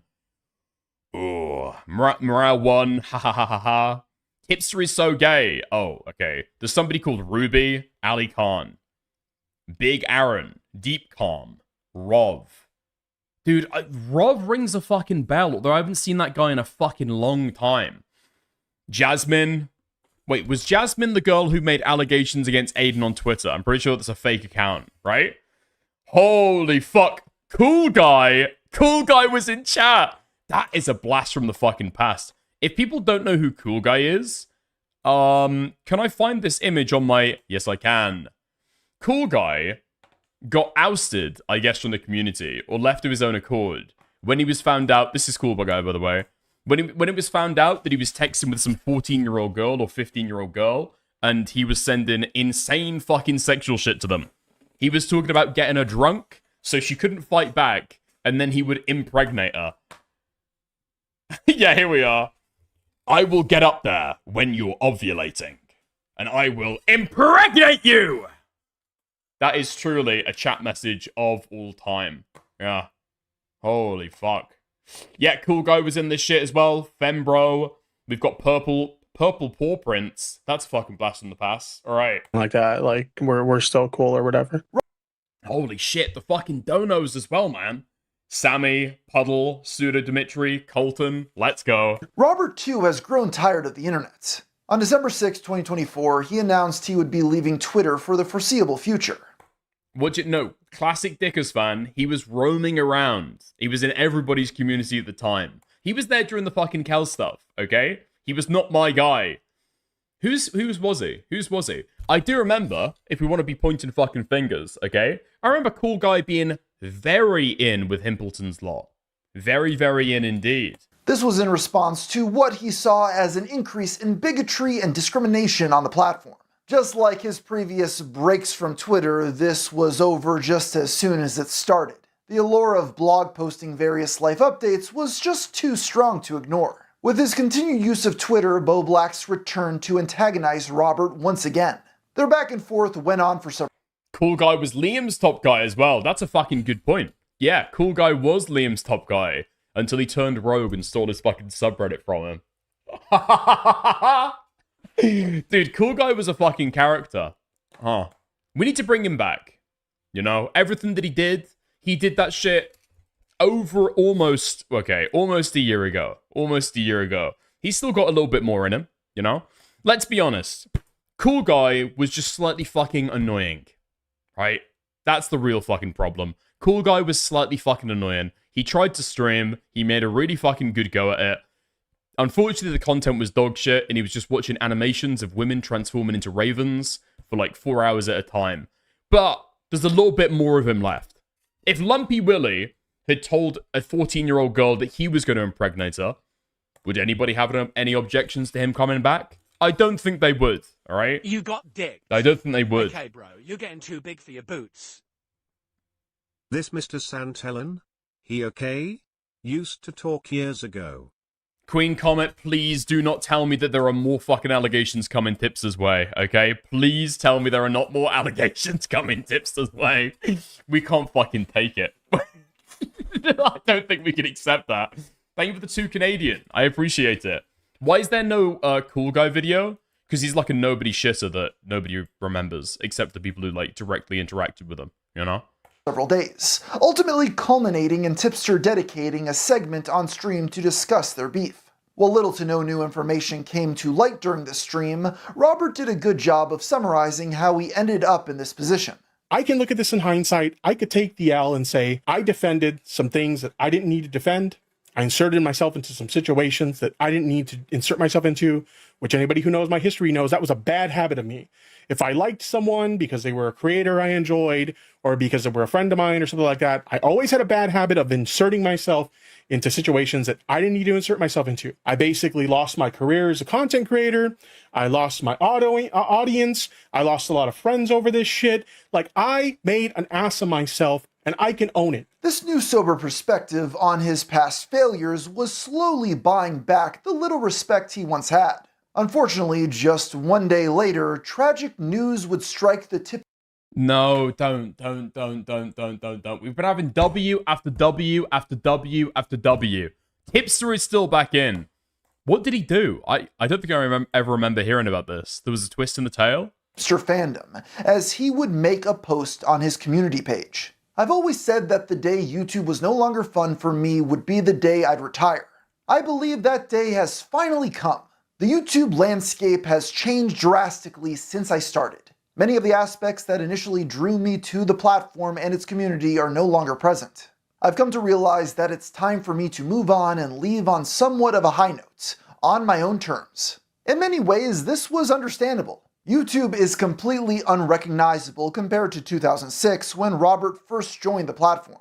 Now nobody cares to watch his stream highlights playing Resident Evil, or talking about his interest in retro games. For many viewers, the only entertaining moments from Tipster's long online career centered around him getting overwhelmed in debates, losing his friends, or embarrassing himself. Given that reality, can you blame Robert for wanting to leave? While he had stopped posting on YouTube, he continued keeping his fans updated on Blue Sky. You would think by cutting off the source of all his anguish, Tipster's life would have improved, yet somehow it seems to have gotten worse. In one update he posted, "A friend today told me they look up to me. Why? What is there to look up to? I'm a failure in every way possible." No, Tippy, man. We've got to get you off Blue Sky, buddy. We've got to get you off Blue Sky. Your posts are public. Even if you're someone who despises Tipster, you have to admit this black and white sort of thinking isn't an accurate reflection of reality or productive in any way. Wait, what do you fucking mean? Yeah, he's mentally ill. What? I don't even know what the point there is. Even if you're someone who despises Tipster, you have to admit this black and white sort of thinking isn't an accurate reflection of reality or productive in any way. He does have a decent job and a wife who seems fine with his online shenanigans. Less than 2 months after announcing his retirement, Tipster returned to YouTube yet again. I feel like this script is getting repetitive. Once again, he decided to wipe his entire channel, with only his most recent streams remaining public. He continued streaming for the next few months, although very little from this time has been archived. Even users of Kiwi Farms only occasionally return to his thread to remind readers that he is indeed still overweight. For what it's worth, it appears the majority of lost media was uninteresting. His sub count had been in free fall since his return, and by November of 2025, he officially dropped below 100k. It would be an understatement to say Tipster needed to make a change. A transition, if you will. On December 29th, Robert posted to Twitter, "New Year, New Me," with a transgender flag attached. In the replies, he clarified that he was coming out as non-binary. Along with this, he changed his name on all platforms to "Hey, it's Tippy XO." This rebrand included a new Gothic-inspired logo. Over the next few months, he would post about getting his ears pierced, painting his nails, and wearing makeup. In his own words, when referring to his past message leaks, "Little did I know I wanted to be the goth chick." To celebrate this transformation, he once again wiped his YouTube channel, with the oldest public video now being dated one day after his announcement. He finally seemed to be in good spirits, posting about how he had overcome alcoholism and had been seeing a therapist. Although he did seem to be upset about a particular friend that had cut him off in the past. It's likely this friend in question was the now ex-goth mommy Hannah Animal, who responded to this thread saying, "Why is Tipster trying to rewrite history that his struggle with alcoholism was due to sexuality and not his unhappy marriage? You put too..." Dude, okay. I'm weighing in onto this topic. Okay? I'm taking a firm fucking stance. Tipster W. Okay? That's what I'm saying. I will, however, be fair. The exact same stuff that I've said about Boblax in terms of the aesthetic. Yeah, okay. We're still waiting with that, alright? The aesthetic, that's kind of off. But in terms of Tipster fucking transitioning, literally don't care about that at all. And this Hannah Animal person seems like a complete and utter fucking retard. Actually, it wasn't your sexuality, it was your marriage. Yeah, you think that somebody that's having like long-term mental health issues is gonna have a healthy marriage? That's not gonna be an externality? What are you fucking talking about? Actually, Tipster didn't struggle with alcoholism. That's not why he was depressed. Actually, it's because he didn't have a job. Yeah, because he was getting drunk all the time and, like, missing fucking work? Yeah, okay, great one. Amazing analysis here. The alcoholism he tried to blame Tomato Man being a bad influence on him. Because drunk streams get more money. Be trans, whatever, just don't rewrite history. Dude, massively fucking parasocially obsessed. Thank you, Cats Are Flocking, for the 5 Canadian. Dude, I've got one fucking, stalwart defense against becoming trans and taking the same path, alright? The UK is incredibly transphobic. I am legally prohibited from going down the same fucking path. The Supreme Court of the UK is fucking saving me. Thank you very much. In my experience, most alcoholics are mentally ill because they're fucking alcoholics and their lives are fucked up because of it. Yeah, and there's going to be, like, underlying reasons. But when you're talking about... there's going to... Okay. So what I would expect from an alcoholic generally is they've got some kind of, like, baseline fucked up shit in their life. Whether that's, like, a mental health illness or, a mental illness or some kind of, like, life circumstances that exacerbates the mental illness. Okay, bro. There's going to be some kind of, like, combination of those two, right? Boblaxification of dick as when. Thank you very much for the 2. But yeah, like, eventually when somebody comes out and speaks about some of the underlying causes that have led to some mental illness, you're then going to dump in years later and say, Actually, you're rewriting history? What? Okay. It just seems like deranged fucking behavior. This person seems like an utter cretin. With alcoholism was due to sexuality and not his unhappy marriage. You put too much personal baggage on people who shouldn't be dealing with it. I was a 21-year-old trying to give marriage advice to a guy in his 30s. I allowed you to No! 21-year-old minor! A 21-year-old minor! I don't know anything about the world. I'm only 21 years old! Huh? Holy fuck. Literally get over yourself. I fucking hate this person. And I know you'll see this, Tipster. You put too much of your personal baggage onto people who shouldn't be dealing with it. It was a job of a therapist. I was, a 21-year-old trying to give a marriage advice to a guy in his 30s then. What kind of friend... what type of friend was you? Tipster, what kind of friend was you, bro? Literally shut the fuck up. What are you talking... I just don't think that... I'm going to give the take, okay? If this was a woman, I don't think people would be talking nearly the same fucking way. You complaining that you, like, opening up to you as a fucking friend? Say whatever fucking shit you want about, like, online friends and shit, but it seems like, for the longest time, these guys did consider themselves mutually, like, online friends. They had some kind of back and forth. They're talking about personal issues, right? A 21-year-old trying to give marriage advice. But no. Actually, Tipster fucking mentally raped her by talking about his personal issues. Actually. To a guy in his 30s. I allowed you to sexualize me into a meme. What are you talking? Classic misogynistic dickers. Listen, Lizzie, okay? Patriarchy, it imposes negative circumstances on men and on women, okay? It hurts both people. That's why we need to end it, right? Because it's the only time you seemed happy. Robert. Wait, hold on. Sexualize me into a meme? You was a friend to get stressed about. I allowed you to sexualize me into a meme because it's the only time you seemed happy was making jokes like that. You was a friend that would spiral, affecting my mental health. Was the friend would get dragged into situations to defend you. Okay, well, it sounds like you made a decision to do that on your own. What, the sexualization, are they talking about being referred to as a goth mommy? Okay, right, nice. Didn't have any complaints at the fucking time, apparently. Did they? I don't think you get to complain about being called a fucking goth mommy if you're calling yourself a goth mommy, and then you decide, like, years fucking later that it's actually, like, some kind of semantic rape. I don't think that works. I think that's against the rules, actually. You're not allowed to do that. Robert never directly responded to this, and that's probably for the best. He often claims that people making jokes at his expense are obsessed with his marriage. But you shouldn't spend the better part of a decade flirting with random women online and venting to them about your wife if...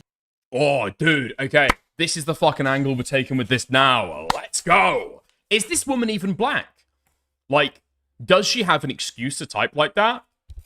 From a Hello Kitty profile picture as well.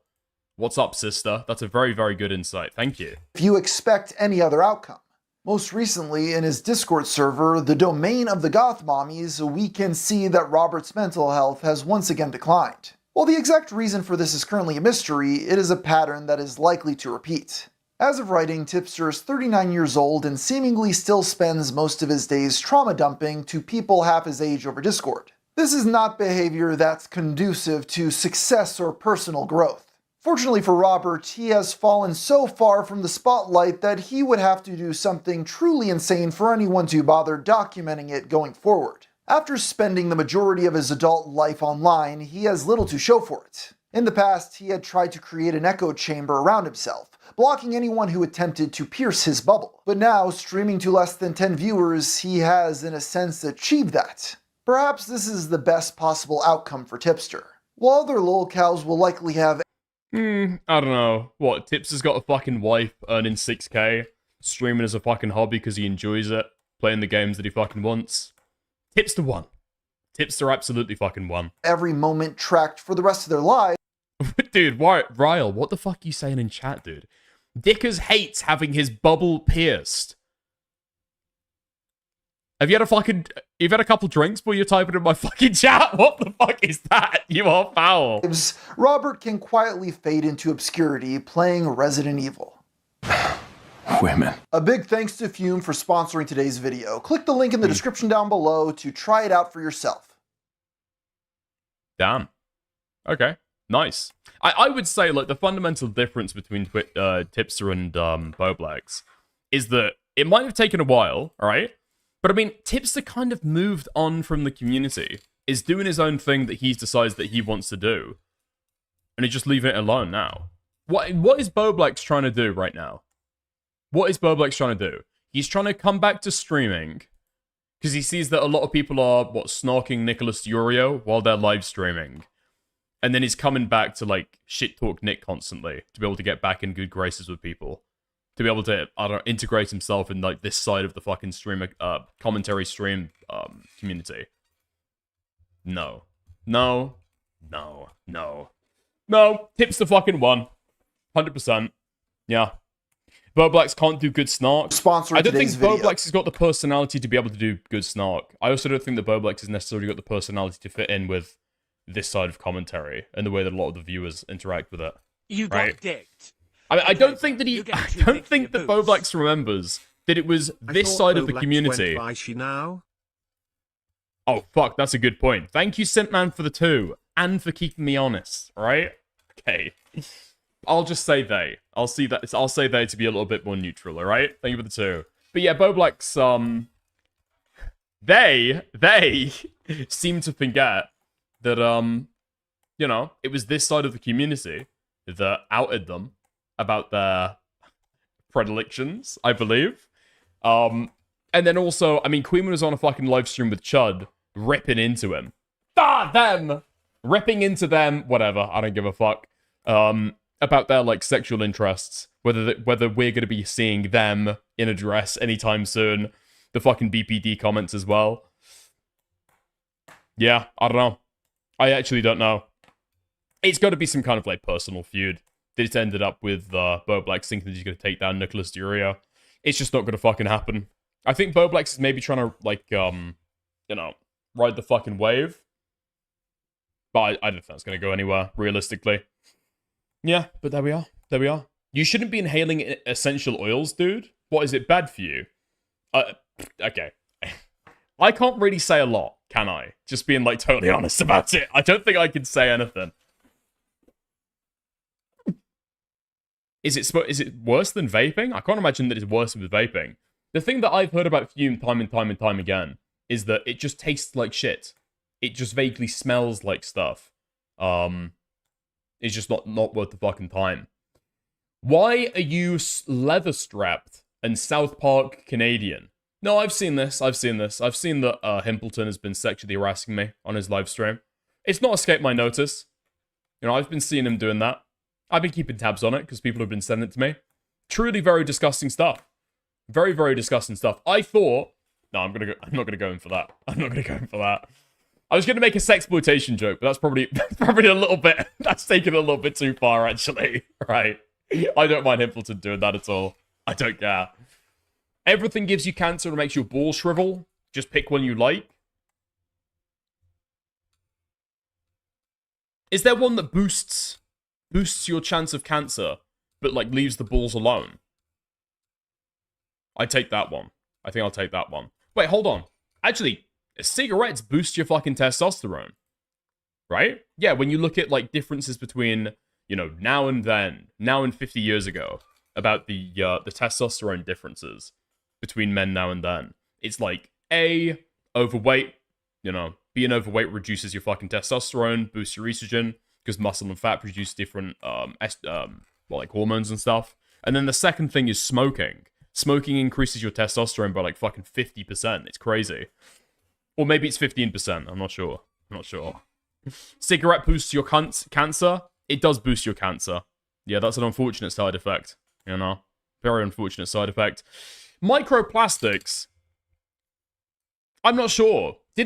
I'm pretty sure didn't something come out about microplastics that actually a lot of that research had been contaminated with, like, the nitrile gloves on whoever the fuck, like, scientists' fucking hands, I think? No? Yo, Simpman with a $10 super sticker.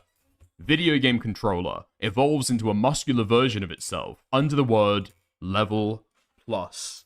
Thank you very much. Dude, I've got to stretch in crazy far to see that. I literally have to look at my OBS preview and then, like, zoom in.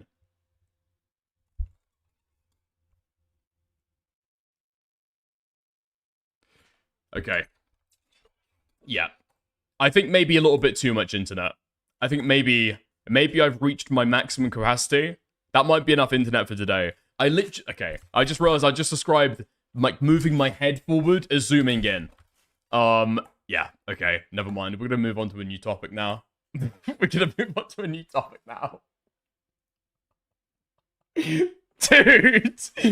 That was like a hammer on my fucking head. The shame. The fucking shame of that was like a hammer on my fucking head. Okay, nice. Fantastic stuff. Go outside, touch grass. Yeah, maybe later. Let's go into something entirely different. Did we want to have a gander at Willie Mac's most recent video? It could be pretty good. Only 17 minutes long.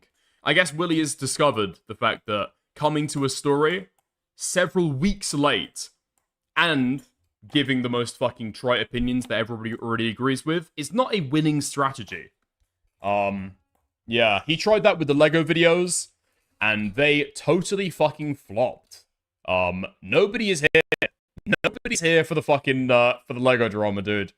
People are here for Asan, episode 382. That's what people are there for. Jesus Christ. DGG turning on this guy was a huge fucking death knell for his career. Huh. Yeah, I mean, I did try and go in and watch some of the Lego videos. Not interested at all. Not interested at all. Like, Willie comes to a fucking video series, like, what, 3 weeks late at that point? 2 weeks late? And then summarizes a story that is already in YouTube, in a video series on somebody else's channel, that has already percolated out into the wider sphere. And then he just ball washes Ben and, like, tries to put forward his narrative without, criticizing any of even the obvious fucking lies. Even the obvious fucking lies. Where Ben is, like, making a joke in the video and you're not supposed to take it seriously. He even fucking repeats them as well. Yeah, Andy butchers it. Presumably what Willie has realized now is that you can ball wash another creator with takes that are already popular in the sphere, but you can't do that and be several weeks late to it. So he's hopped right on the iDubbbz snark. He's only several days late to it, which we appreciate. He's increased the fucking production time. Let's go into it. Let's have a gander. Why iDubbbz deserves his downfall. The past year has not been kind to Ian and Anissa. They've sunk their own careers from a 7 million view content cop to having 400 subs on Twitch, losing tens of thousands of subscribers a month on YouTube. They have to tease that Ian's going to be in porn with his wife to promote Anissa's OnlyFans. So if you're an OnlyFans aficionado, wink, wink, nudge, nudge. Also videos. Yeah. I ate my husband's pickle. Yeah. On a video. Cool. And then they sell pictures like this for $4.99. 2026 has been tough. Anything to pay off that creator clash debt. Things would go from bad to worse as Ian would find himself being sued by Ethan. He's like begging to get beat up in Ethan's backyard as an alternative to being sued. Trial by combat. I must say though, I'm a little poor guy. I don't have very much money. Could just be in a backyard or whatever. It doesn't need to be like, big arena or anything like that. And eventually having to post a humiliating apology on his channel to avoid being sued by Ethan. Now, things at this point have largely resolved themselves. Woo! Hell yeah! Lawsuits! We love lawsuits. Ethan Klein just dropped a brand new lawsuit, and my mouth is open for his cock. Yeah, I mean, Willie Mack is just like, I think he's even fought Nick over these takes, which is fucking crazy to me. The idea that Nick is trying to fucking walk back some of his support for Ethan. Trying to say, hey, yeah, some of these lawsuits are actually fucking retarded. The lawsuits over defamation? Yeah, I'm probably not behind those. He turned against the fucking Noah Samson one. He turned against the iDubbbz one as well. And then Willie is replying underneath those tweets getting posted, I think, to the subreddit saying, this was an alpha Nick. This was an alpha Nick. Does he not know where his fucking bread is buttered? Dude, I fucking called Destiny a pedophile, and now half my viewership is gone. We've got to find somebody else, Nick. Do you not get the fucking hustle? Do you not realize what's going on here? But I still think it's worth reflecting on how we got here, who was in the wrong, and what important details were missed. You see, Ian's been so down bad since the content cop. One of the gimmicks he came up with was becoming a VTuber dragon named Scorched Legume. The Scorched Legume returns. This is an accurate 3D render of Ian's Canadian apartment. During the stream, Scorched Legume platforms a comment Destiny wrote in his chat saying Ethan molests his own children. He facetiously acts like the claim might have some weight to it. I read this last night. Did he? Did he? And I said, this seems like something someone might want to address. Makes a dragon angry to even read such a thing. This stream is a rough watch. What are you fucking talking about? Yeah, it makes him angry because it's not true, right? Does Willie include the thing where he explicitly says that it's not true? Oh, that might be coming up. To be fair, a woke dragon, I choose my embers carefully. He makes it a watermark on his stream for 40 minutes. You cannot be tolerant of the intolerant. That is what the woke dragon says. Dark woke. This is the highest I've ever seen Ian's sub count. It's the best content he's posted in years, and it still sucks. True. This took place in February, and Ian out of nowhere would seemingly... Wait, there's no fucking way. So Willie Mack is the guy who takes weeks to be able to arrive at the drama, because he's a normal guy, and he touches grass, alright? And then he's arrived at the take, and he's leaving out the crucial context to all of this that even Ethan had to eventually fucking encounter. and had to actually respond to. That iDubbbz had, in fact, said that he explicitly didn't agree with it. And now what? Willie makes a fucking video acting as though iDubbbz was trying to still fucking press it forward. You know, facetiously, he was saying that maybe there's something to look into. Completely ignores the fact that he disavowed it as soon as he put it on screen. Yeah, nice. We love that. Finally have a change of heart. Really covers his bases, you know. Willie Mack show, respected journalist, speaks to everybody involved, gets all the fucking details. Yeah, I'm sure that crucial parts of Ethan's narrative is going to be left out of this as well. I'm sure it's not totally biased hack coverage. Right? Apologizing for Scorched Legume's comments. I think this is a good time for me to sort of explain to you guys why I haven't had Scorched Legume on in a while. He's giving the speech about how he's had an awakening and how it doesn't align with his principles.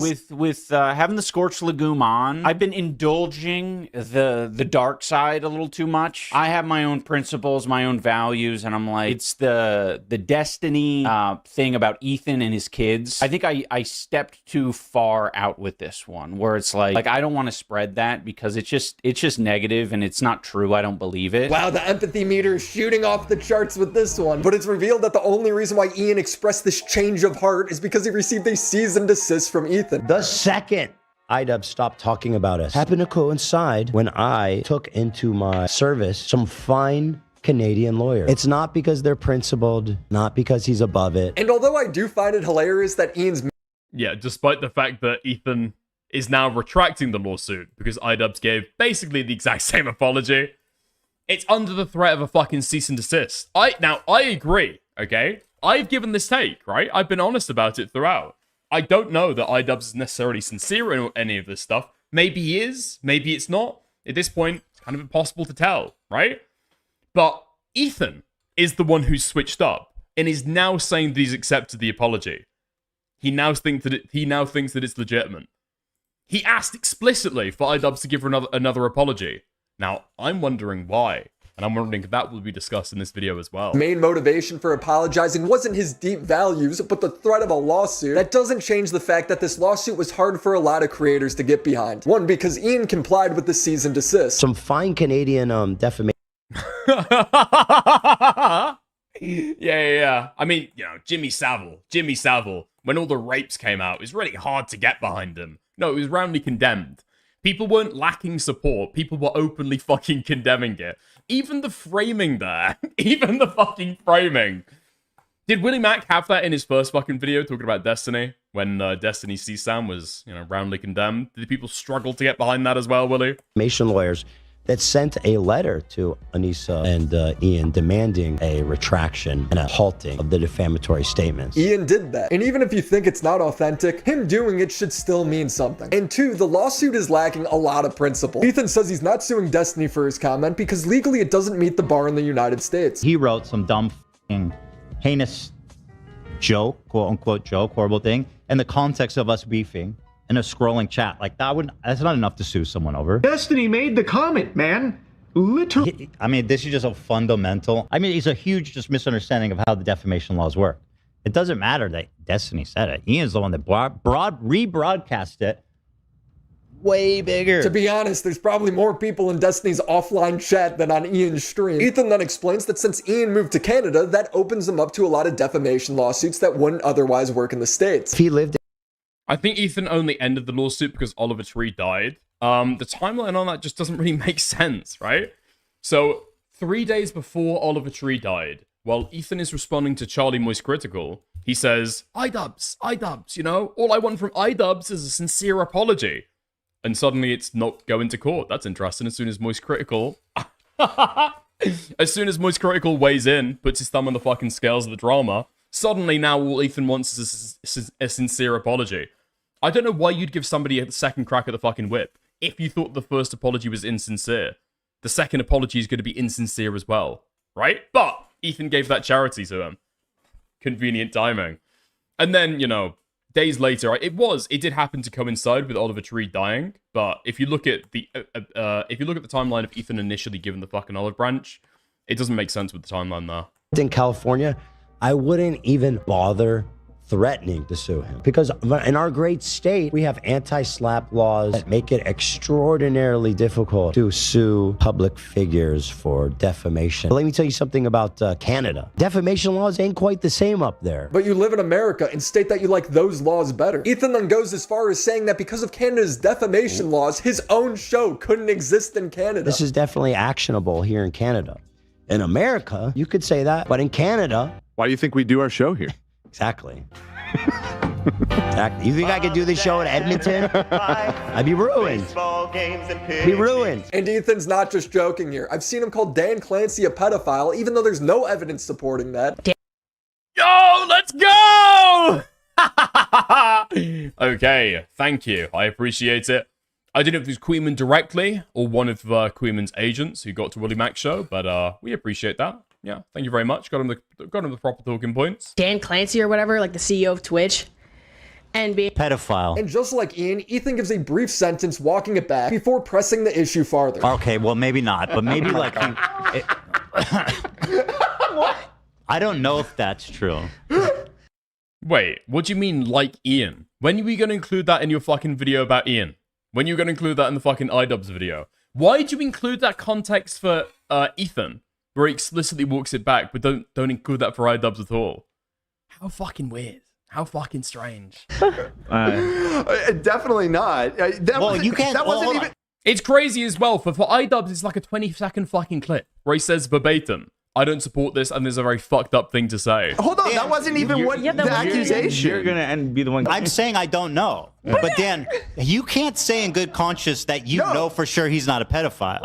I can definitely say that he is. What I can say. I didn't say he is. Yes, you did. I said pedophile. All I said is pedophile. I don't know for sure. This is just Ethan being an asshole. He's not being serious. Just like how Destiny was being an asshole and wasn't being serious. People knew that when Destiny... Just how, like, iDubbbz was... One more. There's one more.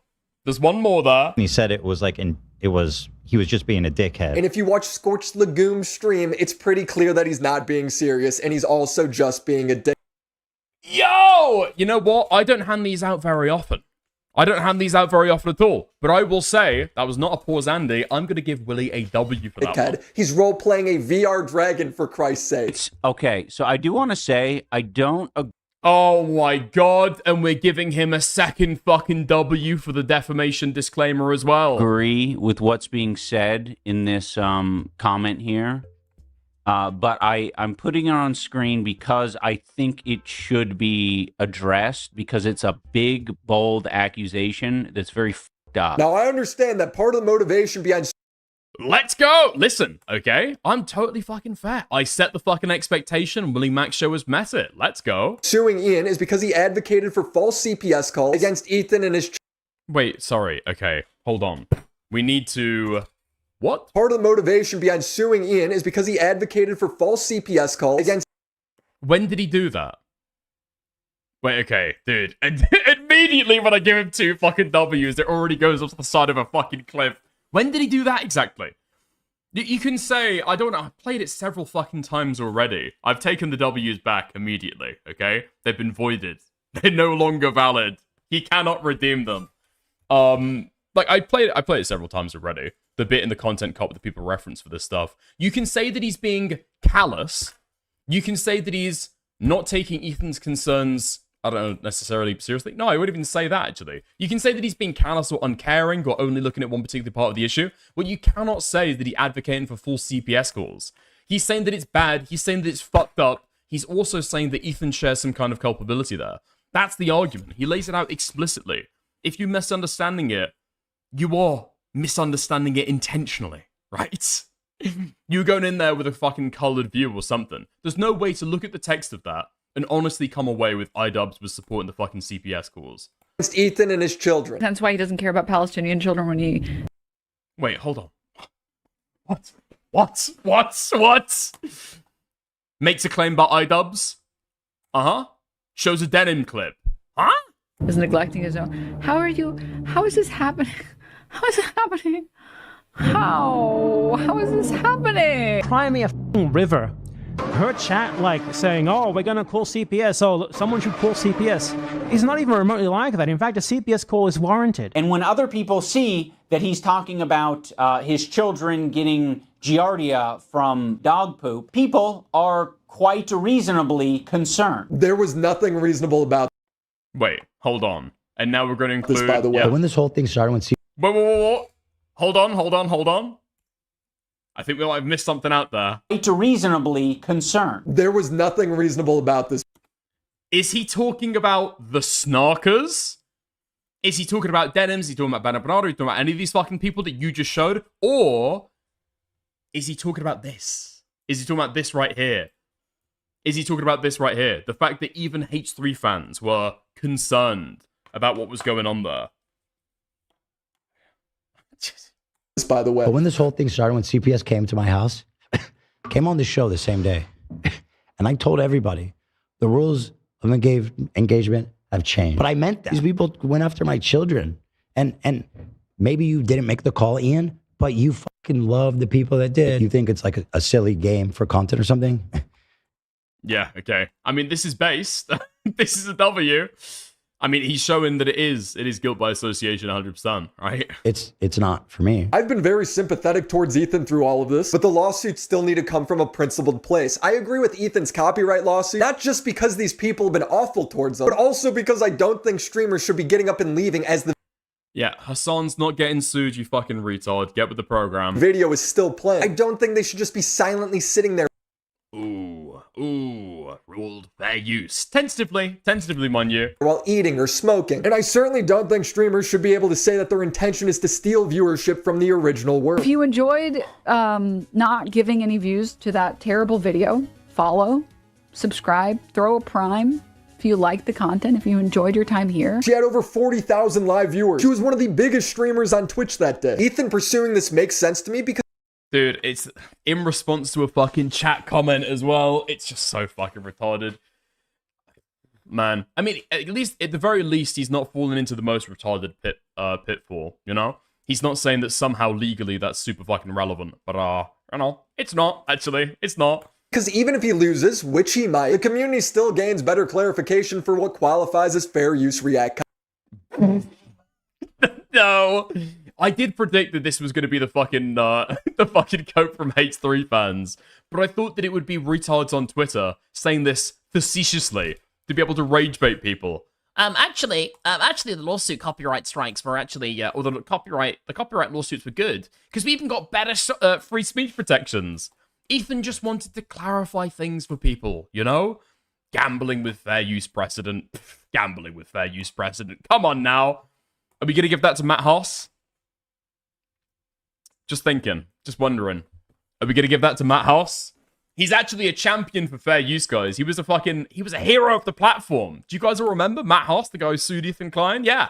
Champion for that platform, bro. Helped to clarify the rules. We love that guy. Content. With Ian getting sued, it's just this weaponization of Canadian law that Ethan doesn't even agree with. And because of this, something amazing. It's just fucking retarded.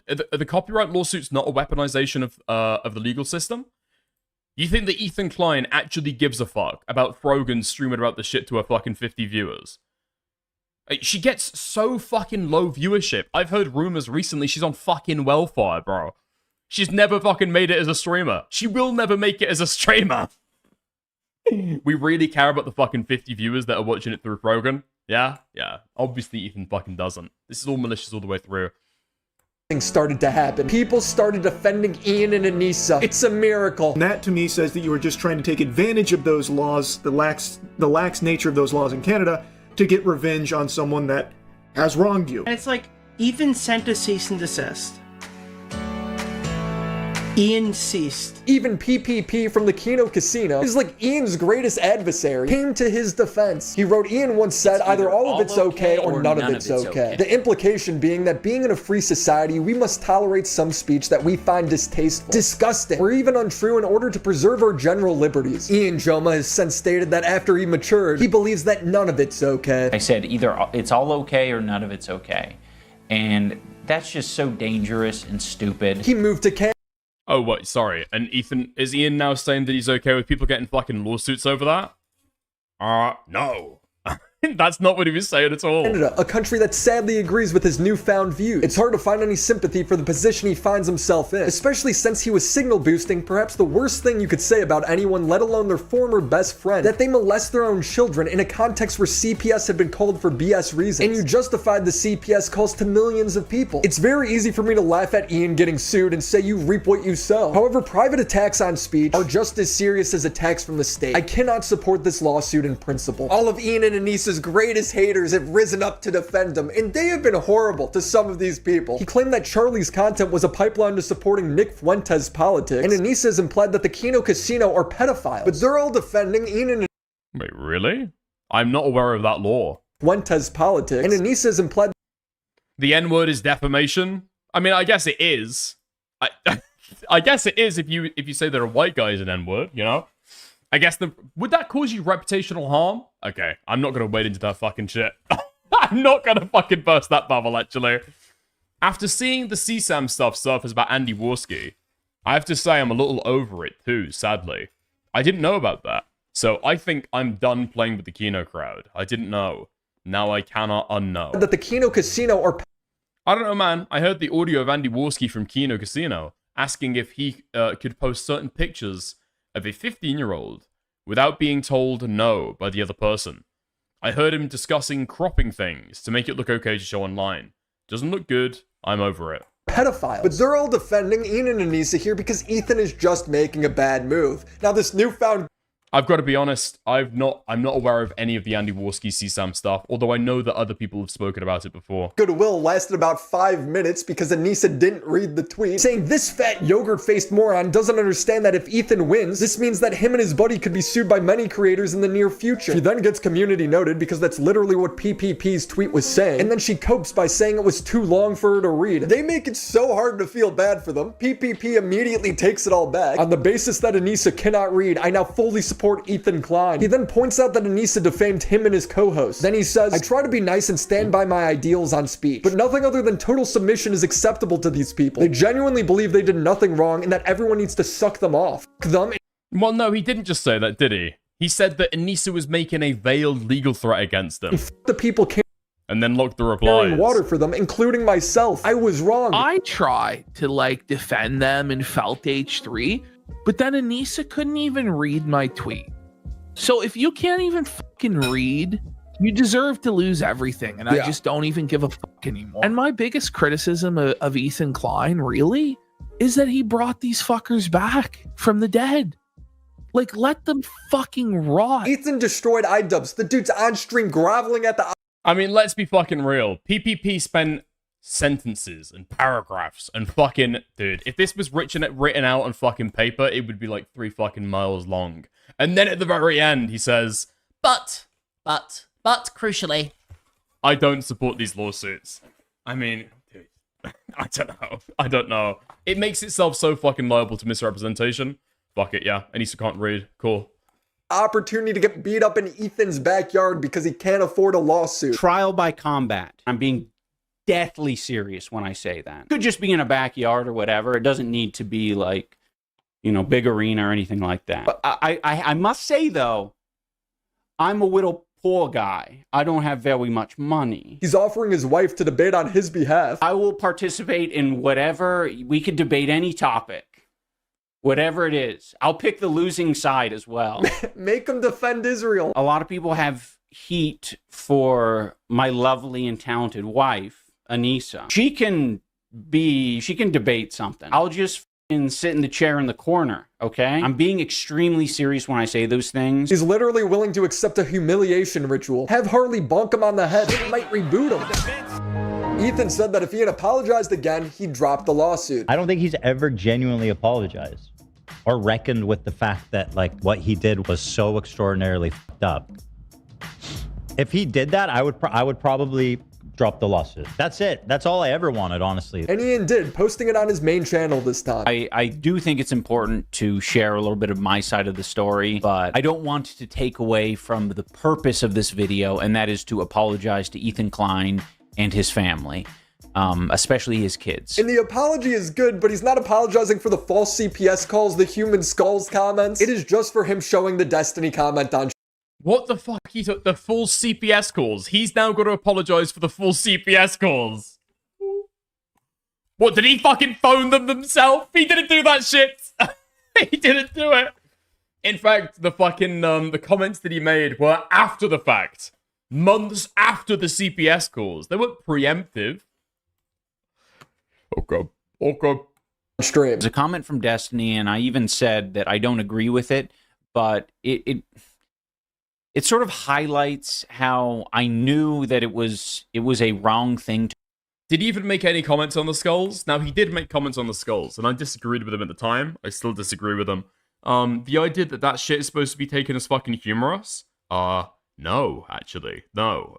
What are you fucking talking about? I mean, even if it is from a fucking skulls company, it's not like somebody's actually murdered somebody and dug up the fucking, you know, body and sent it to you in the fucking mail, right? It's not quite at the level of a horse's head, but somebody send you fucking, I don't know, like skeletons in the fucking mail. They know where your fucking house is and they're demonstrating that to you. I would be fucking afraid, especially if you live there with your fucking kids. Yeah, I'd be fucking schizoing out as well. To put out there into the universe and show people, you know, regardless of the point I was making, it was wrong. Ethan would accept the apology and drop the lawsuit, and I'm left standing here thinking the only thing Ian apologized for was the least bad thing he's done in this drama. Ian should apologize and clear this up, but he's like, Ethan's a bully. I was angry, and I was like, how do I get this? Oh, they didn't send it to his house, it was to his studio? I guess that is slightly different then. That is slightly different if they're not sending it to your home address, but still, I could understand being perturbed by that. This guy to, one, not clip me, not mock me and harass me on his live stream, and two, this guy's a fucking bully. I'm angry. I'm angry that this multimillionaire is silencing people and suing people who have a much smaller audience than he does. Dude, you're a bully. All of these people are cry bullies. These people still suck because none of them think they did anything wrong. I'm glad Ethan is dropping the lawsuit. It's the right thing to do, and Ian apologizing for the Destiny comment is good. It couldn't have been easy for him to upload that to his YouTube channel. I want to see some more normalcy return to this online beef that's been going on for over a year. All just because So, the normalcy is what? iDubbbz unpicking Ethan Klein's stated narrative about CPS, right? And the comments that he made on stream and pointing to the fact that he also holds responsibility for that stuff. That is apparently not normal. That's crazy behavior. That's crazy behavior. But lawsuits in the fucking YouTube space over defamation, if he didn't get pushback, none of this fucking shit would have got dropped. Can we be for real? Can we be for real? I don't know. I didn't criticize Willie for the fucking video over separating it out. I understand it's like how you timeline stuff, and it doesn't seem like he's going in specifically for that argument. But I think the implication is there to somebody who's like a discerning viewer, so it's fair enough. But if Ethan Klein didn't get the pushback from Charlie, didn't get the pushback from Furio, didn't get the pushback from Papa Gut, because he watches Papa Gut streams as well, right? Almost certainly saw those clips. This shit would have gone through. Right? So Ethan doesn't have principles. He said this is where it fucking stands right now. And he's given himself some gay little escape hatch to be able to get away with not fucking suing him. But this shit was gonna fucking happen if it wasn't for the outside pressure. Right? This is not an Ethan W. This is Ethan being fucking forced into it. And what's additionally fucking crazy is that Willie Mack is giving iDubbbz no praise, I guess, for the fucking apology. Because he correctly sees that, this is done in response to a fucking lawsuit, right? You can't know whether this shit is true or false. Willie's opinion, likely, it's not a sincere apology at all, right? I can kind of understand where somebody's coming from if they say that. I legitimately fucking can. But when Ethan drops the lawsuit, that's a huge W. Hell yeah. That's principle build, actually. No, it's not. It's just as self-serving. Rip my pants. This is a situation where most people are going to think that Ethan is in the wrong, but Ian and his friends are so unlikable, many won't care. These people are psychos. Mike from PA is crashing out on Charlie because he says he's not caught up on this drama, and he showed a little bit of empathy towards Ethan. The guy whose entire career is front-running whatever's going viral is saying that he doesn't know what's going on the internet. All right. I mean, obviously, we gotta take his word for it, right? Let's see what videos he's been making. Lego. Watch Mojo. Bro, there's no fucking way. You're a drama, you a video essayist coming to the shit late, and you literally clip this out of Charlie's video with the dog shit Twitter video? Come on, man. Come on. I'm not even saying that he's like doing a fucking Otley Noah or doing plagiarism or anything like that. It's just, come on, dude. Got even more pathetic. Degenerate cringe. Lego vigilante. All of this is the most mainstream drama. This man can't comprehend that everyone's not on his computer as much as him. Also, he has the Asmongoldie outfit where he only wears a dirty white t-shirt in every fucking thumbnail. Mike, how are you of all people? Lawsuits from butthurt internet personalities because they've got bruised egos. I've seen this before. How's it going, Kinoflex? People making fun of the way anyone... Yeah, I'm sorry to say, dude. I'm very, very sorry to say your community is a very different place, unfortunately. A very, very fucking different place. I heard the Birdman was throwing around fucking lawsuit threats, and I don't know if it's garnered him any kind of, like, serious negative repercussions. People still seem totally free to associate with him. Totally fucking wild. To me, that's totally fucking wild. Looks, your gut is perfectly spherical. Mike is so embarrassed of this photo that he claims that it was photoshopped. It wasn't. You could see the live stream. He looks like a snake that swallowed a basketball. Then he does the iDubbbz thing where he goes on about how right-wing Charlie is, even though it's very clear that he's not. And that's why Charlie's not equipped to talk about this shit. This is bad. I think Charlie's more of a useful idiot than a full-on right-winger. No, he's a right-winger. He's a stealth right-winger. He's the wide end of the funnel, right? Like, his purpose is to be, oh, I'm not really political. I'm just talking about what's the big story of the day, man. And then when you actually go and look at who he associates himself with and who he promotes, it's all right-winger. Whatever the left has... It's just super fucking retarded. I mean, I think Charlie is largely apolitical. You could, I'm sympathetic to the argument that even iDubbbz makes, although I disagree with it, right? The idea that he's some kind of like inlet to the far right, I don't think that that's true. You could possibly make the argument for all of YouTube drama, okay? You know, people getting increasingly online, it kind of leads them down political rabbit holes, right? I could be liable to that a little bit, but then Charlie's making videos cashing in on a fucking Trump hate at the same time. I don't know. He largely seems pretty fucking liberal. He's not going in for the culture war slop. Even when that could get him easy fucking views, right? No, I disagree with that. Some sort of scandal or embarrassment, he's boosting it to the ceiling. When the right or the Zionists have some sort of scandal or failure, he's quiet about it. Charlie's got videos on ICE, Epstein, a whole series criticizing the Trump phone. Hassan's orbit is always bad faith. They're always making stuff up to slander people's character. When most rational people cover YouTube drama, they criticize someone when they're in the wrong, and then they defend them when they're in the right. To these people, that's completely unacceptable. You have to be on their side with everything, or you're the enemy. But that's not good enough. Like, it'll never, ever be good enough because... What did Willie Mac Show say about the Noah Samson lawsuits? Can we get that through? Can we get that through? Because I'm 99% sure that Willie Mac Show was actually on side during the fucking Noah Samson lawsuits. If he's going to pretend as though like his commentary is impartial and fair. Like when people are actually in the fucking wrong. Because the only thing that I saw here is that he's using Canadian law, and that's why Willie disagrees. If iDubbbz was still in the United States and he sued him instead of Destiny, would Willie support it then? Because he's not abusing weaker laws in Canada? It's just a totally legalistic fucking framework that he's constructed for himself about whether he wants to support it or not. What about the principle in action? What about the actual fucking, the actions, the fucking back and forth, what people have actually fucking done? Noah Samson called CPS and sent skulls? That's a good point. I completely forgot about that. It's like, it's just a twisted mentality that some of these people have where it's like, you have to pick a side between these three leftists. No, I don't. Fuck you. Like, I'm watching. Can you find me another instance where Willie Mac Show has departed from Ethan Klein after he went on the fucking lawsuit arc?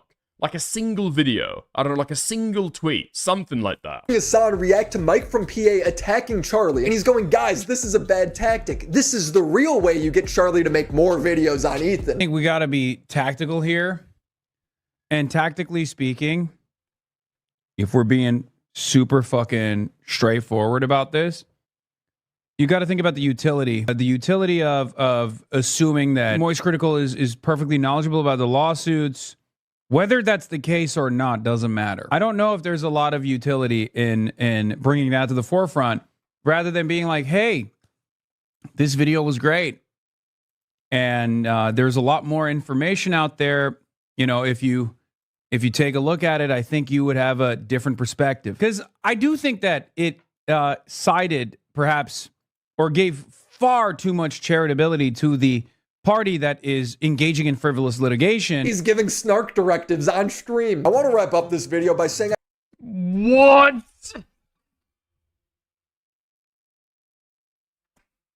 He's giving snark directives on stream. That's got to be a soundbite. We've got to make that into a fucking soundbite.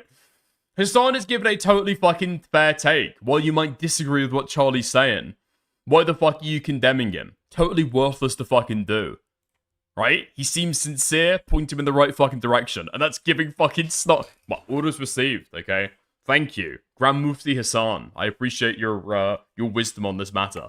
And tactically speaking, if we're being super fucking straightforward about this, you got to think about the utility. The utility of assuming that Moist Critical is perfectly knowledgeable about the lawsuits. Whether that's the case or not doesn't matter. I don't know if there's a lot of utility in bringing that to the forefront rather than being like, hey. Okay. Orders received. Thank you very much. Okay. Let's skip to the conclusion then. Let's see what he says at the end. Because he only did it when he was served a cease and desist. But he clearly wants to move on from the situation, so let him. When it comes to this drama, no one has lost more than Ian. He's the one Hassan Orbiter that I think has actually improved Ethan's public relations. And the one time everyone was united to come to Ian's side. Anissa blew it for him. Let him go. Or go full villain. Either way, more content for me. You think a dark part of my brain doesn't want to see Scorched Lagoon take the stand? If you enjoyed the video, leave a like and subscribe to the channel. Shout out to the homies over on Patreon, Crimson Class. Okay, nice. I mean, I don't think the Willie Mac show can necessarily even fucking say that, right? I don't know if he really can, because there are certain dramas where you do actually use there for the fucking fireworks, you know. I feel like he's cribbing some of this stuff from Augie. I can't lie, you know. Don't take sides. Be impartial. Willie Mac show has been a guest on the fucking H3 podcast. The idea that he's got no horse in this fucking race is obviously not true, right? It's like obviously patently not fucking true. You've directly gone in there and made fucking contact ties with them. Or, you know, like content connections with them, clout connections. The idea that now you're sitting back, I don't care what happens. I don't care what happens. I'm just here for the content, not for any side. You sure? I don't know. He's trying to be Ethan's lapdog, bro. Oh, yeah, he's been fucking bullwashing him over a lot of the iDub stuff.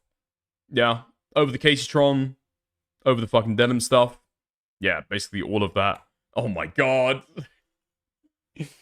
The pathetic victims of H3. He took everything. I'm wondering now if Willie was one of these people who were fucking gassing up the lawsuit threats against Cruel World Happy Mind at the same time.